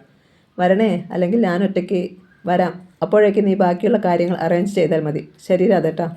യമുനയ്ക്ക് ആശ്വാസമായി. അപർണയുടെ അച്ഛൻ വരും. എങ്കിൽ പിന്നെ ഒന്നും പേടിക്കാനില്ല. അവർ മുൻവശത്തെ മുറിയിലേക്ക് ചെന്നു. ഗോപാലകൃഷ്ണനും സൗമിനിയും കാത്തിരിക്കുന്നുണ്ടായിരുന്നു. കുഴപ്പമില്ല, നമുക്ക് ആദ്യത്തെ മുഹൂർത്തം തന്നെ എടുക്കാം, യമുന അറിയിച്ചു. 21ആണോ? അതെ, സമയം തീരെയില്ല. എന്നാലും അപർണയുടെ അച്ഛൻ വരാമെന്ന് ഏറ്റിട്ടുണ്ട്. അതുകൊണ്ട് വലിയ ബുദ്ധിമുട്ട് വരത്തില്ല. സന്തോഷമായി ഞങ്ങൾക്ക്. ചുരുങ്ങിയ സമയം കൊണ്ട് കല്യാണം നടത്തുമ്പോൾ അതിൻ്റേതായ ചില പോരായ്മകൾ വന്നെന്നും വരും. അതൊന്നും കാര്യമാക്കാനില്ല. ഞങ്ങളുടെ ഭാഗത്തുനിന്ന് ഒരു ഡിമാൻഡും ഇല്ല. എന്തെങ്കിലും സഹായം ആവശ്യമുണ്ടെങ്കിൽ അത് തുറന്നു പറയാനും മടിക്കരുത്, ഗോപാലകൃഷ്ണൻ പറഞ്ഞു. കല്യാണ മണ്ഡപം കിട്ടണം, അക്കാര്യത്തിൽ മാത്രമേ എനിക്ക് പേടിയുള്ളൂ. അഥവാ കിട്ടിയില്ലെങ്കിൽ അമ്പലത്തിൽ വെച്ച് നടത്താം. നല്ലൊരു പന്തലിട്ടാൽ മതിയല്ലോ ഊണിന്. അങ്ങനെ നോക്കാം. മോളെന്ന് വിളിച്ച യമുനെ, ഒന്നുകൂടെ കണ്ടിട്ട് ഞങ്ങൾക്ക് പോകാനാണ്, സൗമിനി പറഞ്ഞു. ഗാഥയെ വിളിച്ചു കൊണ്ടുവരാൻ യമുന പോയി. ശ്യാമിനോടും കൂടെ ഒന്ന് ചോദിച്ചിട്ട് പോരെ ഡേറ്റ് ഫിക്സ് ചെയ്യുന്നത്? അവന് എന്തെങ്കിലും അസൗകര്യമുണ്ടോ എന്ന് അറിയണമല്ലോ. സൗമിനിക്ക് പെട്ടെന്ന് ഓർമ്മ വന്നു. ശരി, വിളിക്കേ. സൗമിനി ചെന്ന് ശ്യാമിനെ വിളിച്ചു കൊണ്ടുവന്നു. 21-ാം തീയതി ഡേറ്റ് എടുത്താൽ നിനക്ക് വല്ല അസൗകര്യമുണ്ടോ മോനെ? ഗോപാലകൃഷ്ണൻ ചോദിച്ചു. ഇല്ലച്ചാ, മാസാവസാനം ആയാലേ പ്രശ്നമുള്ളൂ. ക്വാർട്ടർ എൻഡിങ് ആയതുകൊണ്ട് ലീവ് അധികം കിട്ടില്ല. അങ്ങനെ അതും തീരുമാനിക്കപ്പെട്ടു. യമുന ചെന്നപ്പോൾ ഗാഥയും പല്ലവിയും അപർണയും സംസാരിച്ചു കൊണ്ടിരിക്കുകയായിരുന്നു. അവർ 3 പേരും നല്ല കൂട്ടുകാരായി കഴിഞ്ഞിരുന്നു. വാ മോളെ, അവരൊക്കെ പോകാൻ തുടങ്ങുന്നു, യമുന പറഞ്ഞു. അമ്മയോടൊപ്പം ഗാഥ മുൻവശത്തെ മുറിയിലേക്ക് ചെന്നു. കൂടെ പല്ലവിയും അപർണയും. ഞങ്ങൾ ഇറങ്ങുകയോ മോളെ? ചെന്നിട്ട് ഒരുപാട് കാര്യങ്ങൾ ചെയ്യാനുണ്ട്. ഇനി അധിക ദിവസങ്ങളില്ലല്ലോ. ഗാഥ യമുനയെ ഒന്ന് നോക്കി. അമ്മ എല്ലാം പറയാം. ഇവിടുത്തെ അഡ്രസ്സ് തന്നേക്കുമോ യമുനെ? അത് ആവശ്യമുണ്ടല്ലോ, പെട്ടെന്ന് ഗോപാലകൃഷ്ണൻ പറഞ്ഞു. നോട്ട് ബുക്കിൽ നിന്ന് ഒരു കടലാസ് ചീന്തിയെടുത്ത് അപർണ അഡ്രസ്സ് എഴുതി കൊടുത്തു. ആറന്മുളയിലെ മേൽവിലാസം ഗോപാലകൃഷ്ണനും എഴുതി കൊടുത്തു. അപ്പോൾ ഞങ്ങൾ പോയിട്ട് വരാം. ഇറങ്ങും മുമ്പ് ശ്യാം മുഖം തിരിച്ച് ഗാഥയെ ഒന്ന് നോക്കി. അവൾ തലമേലെ ചലിപ്പിച്ചു. കാർ ഗേറ്റ് കടന്ന് മറയുന്നതുവരെ യമുനയും ഗാഥയെ അപർണയും നോക്കി നിന്നു. കല്യാണം 21-ന് തന്നെ നടത്താനാ മോളെ തീരുമാനം, യമുന പറഞ്ഞു. അയ്യോ അമ്മ, എന്താണ് ഈ പറയുന്നത്? 2 ആഴ്ചക്കുള്ളിൽ നമ്മളെങ്ങനെ? ഗാഥ അമ്പരന്നു. ഞാൻ രാധേട്ടനെ വിളിച്ച് സംസാരിച്ചു. രാധേട്ടൻ്റെ അഭിപ്രായവും അത് തന്നെ. അടുത്ത ആഴ്ച വരാമെന്ന് ഏറ്റിട്ടുണ്ട്. ചേച്ചി പേടിക്കാതെ, പെട്ടെന്ന് നടക്കണം ചേച്ചിയുടെ കല്യാണം. ചിലരൊക്കെ അത് അറിയുകയും വേണം, വാശിയോടെ അപർണ പറഞ്ഞു. അവർ പറഞ്ഞതിൻ്റെ അർത്ഥം യമുനയ്ക്കും ഗാഥയ്ക്കും മനസ്സിലാവുകയും ചെയ്തു. അന്ന് തന്നെ ഗാഥ എറണാകുളത്തേക്ക് തിരിച്ചുപോയി. ഹോസ്റ്റലിൽ ചെന്നപ്പോൾ 6:30 കഴിഞ്ഞു. പെണ്ണു കാണൽ നടന്നോ? ഫൗസിയ ചോദിച്ചു. നടന്നു. എങ്ങനെയുണ്ട് പയ്യൻ? നിനക്കിഷ്ടപ്പെട്ടോ? ഈ 21-ാം തീയതി എൻ്റെ വിവാഹമാണ് ഫൗസി. ഗാഥ പറഞ്ഞത് കേട്ട് ഫൗസിയ ഞെട്ടി. നീ വിചാരിക്കുന്നുണ്ടാവും എന്തൊരു മനസ്സാണ് എൻ്റേതെന്ന്. ഇന്നലെ വരെ വേറൊരു പുരുഷനെ മനസ്സിൽ കൊണ്ട് നടന്നിരുന്ന ഞാൻ ഇത്ര പെട്ടെന്ന് വേറൊരാളിൻ്റെ വധുവാകാൻ സമ്മതിച്ചല്ലോ എന്ന്. ഇതൊരു വാശിയും കൂടിയാണ് ഫൗസി, എൻ്റെ അമ്മ തോറ്റു പോകാതിരിക്കാനുള്ള വാശി. ഫൗസിയ അവളെ പകച്ചു നോക്കി. ആദർശ് വിവരമറിഞ്ഞോ? ഇല്ല, ഇന്ന് പലവട്ടം എന്നെ വിളിച്ചിരുന്നു. 17 മിസ്ഡ് കോളുകൾ വന്ന് കിടപ്പുണ്ട്. പറയണ്ടേ? പറയണം. ഇവിടെ വന്നിട്ടാകാമെന്ന് വിചാരിച്ചു. ഗാഥ മൊബൈലെടുത്ത് ആദർശിൻ്റെ നമ്പറിലേക്ക് വിളിച്ചു. ഞാനൊരു കാര്യം പറയാനാണ് വിളിക്കുന്നത്. എൻ്റെ വിവാഹം തീരുമാനിച്ചു. ഈ മാസം 21-ാം തീയതിയാണ്. ഗാഥേ, വിശ്വസിക്കാനാവാതെ ആദർശ് വിളിച്ചു. ഇനി നമ്മൾ തമ്മിൽ യാതൊരു ബന്ധവുമില്ല. എന്നെ ഇനി കാണാൻ വരരുത്, വിളിക്കുകയും വരുത്. എവിടെ വെച്ചെങ്കിലും യാദൃശ്ചികമായി കണ്ടാൽ പോലും കണ്ട ഭാവം കാണിക്കരുത്. ഇതെൻ്റെ അപേക്ഷയാണ്. അയാൾക്ക് എന്തെങ്കിലും പറയാൻ കഴിയും മുമ്പേ അവൾ കോൾ കട്ട് ചെയ്തു. മൊബൈൽ സ്വിച്ച് ഓഫ് ചെയ്തു വെച്ചു. ഗാഥയ്ക്ക് പിന്നെ നിയന്ത്രിക്കാൻ കഴിഞ്ഞില്ല. അവൾ അണക്കെട്ടി നിർത്തിയിരുന്ന ദുഃഖം ഒരു പൊട്ടിക്കരച്ചിലായി പുറത്തേക്ക് ഒഴുകി. ഫൗസിയ ചെന്ന് അവളുടെ ചുമലിൽ കൈവച്ചു. സാരമില്ല, ജീവിതം ഇങ്ങനെയൊക്കെയാണ്. വിടപറയലുകളും വേർപിരിയലുകളും നമ്മൾ ആഗ്രഹിച്ചാലും ഇല്ലെങ്കിലും സംഭവിച്ചുകൊണ്ടേയിരിക്കും. ഗാഥയുടെ കരച്ചിലിന് ശമനമുണ്ടായില്ല. ഫൗസിയ അവളെ നെഞ്ചോട് ചേർത്ത് പിടിച്ചു. ചുമലിൽ മെല്ലെ കൈത്തട്ടി ആശ്വസിപ്പിക്കാൻ ശ്രമിച്ചു. കഥ തുടരും.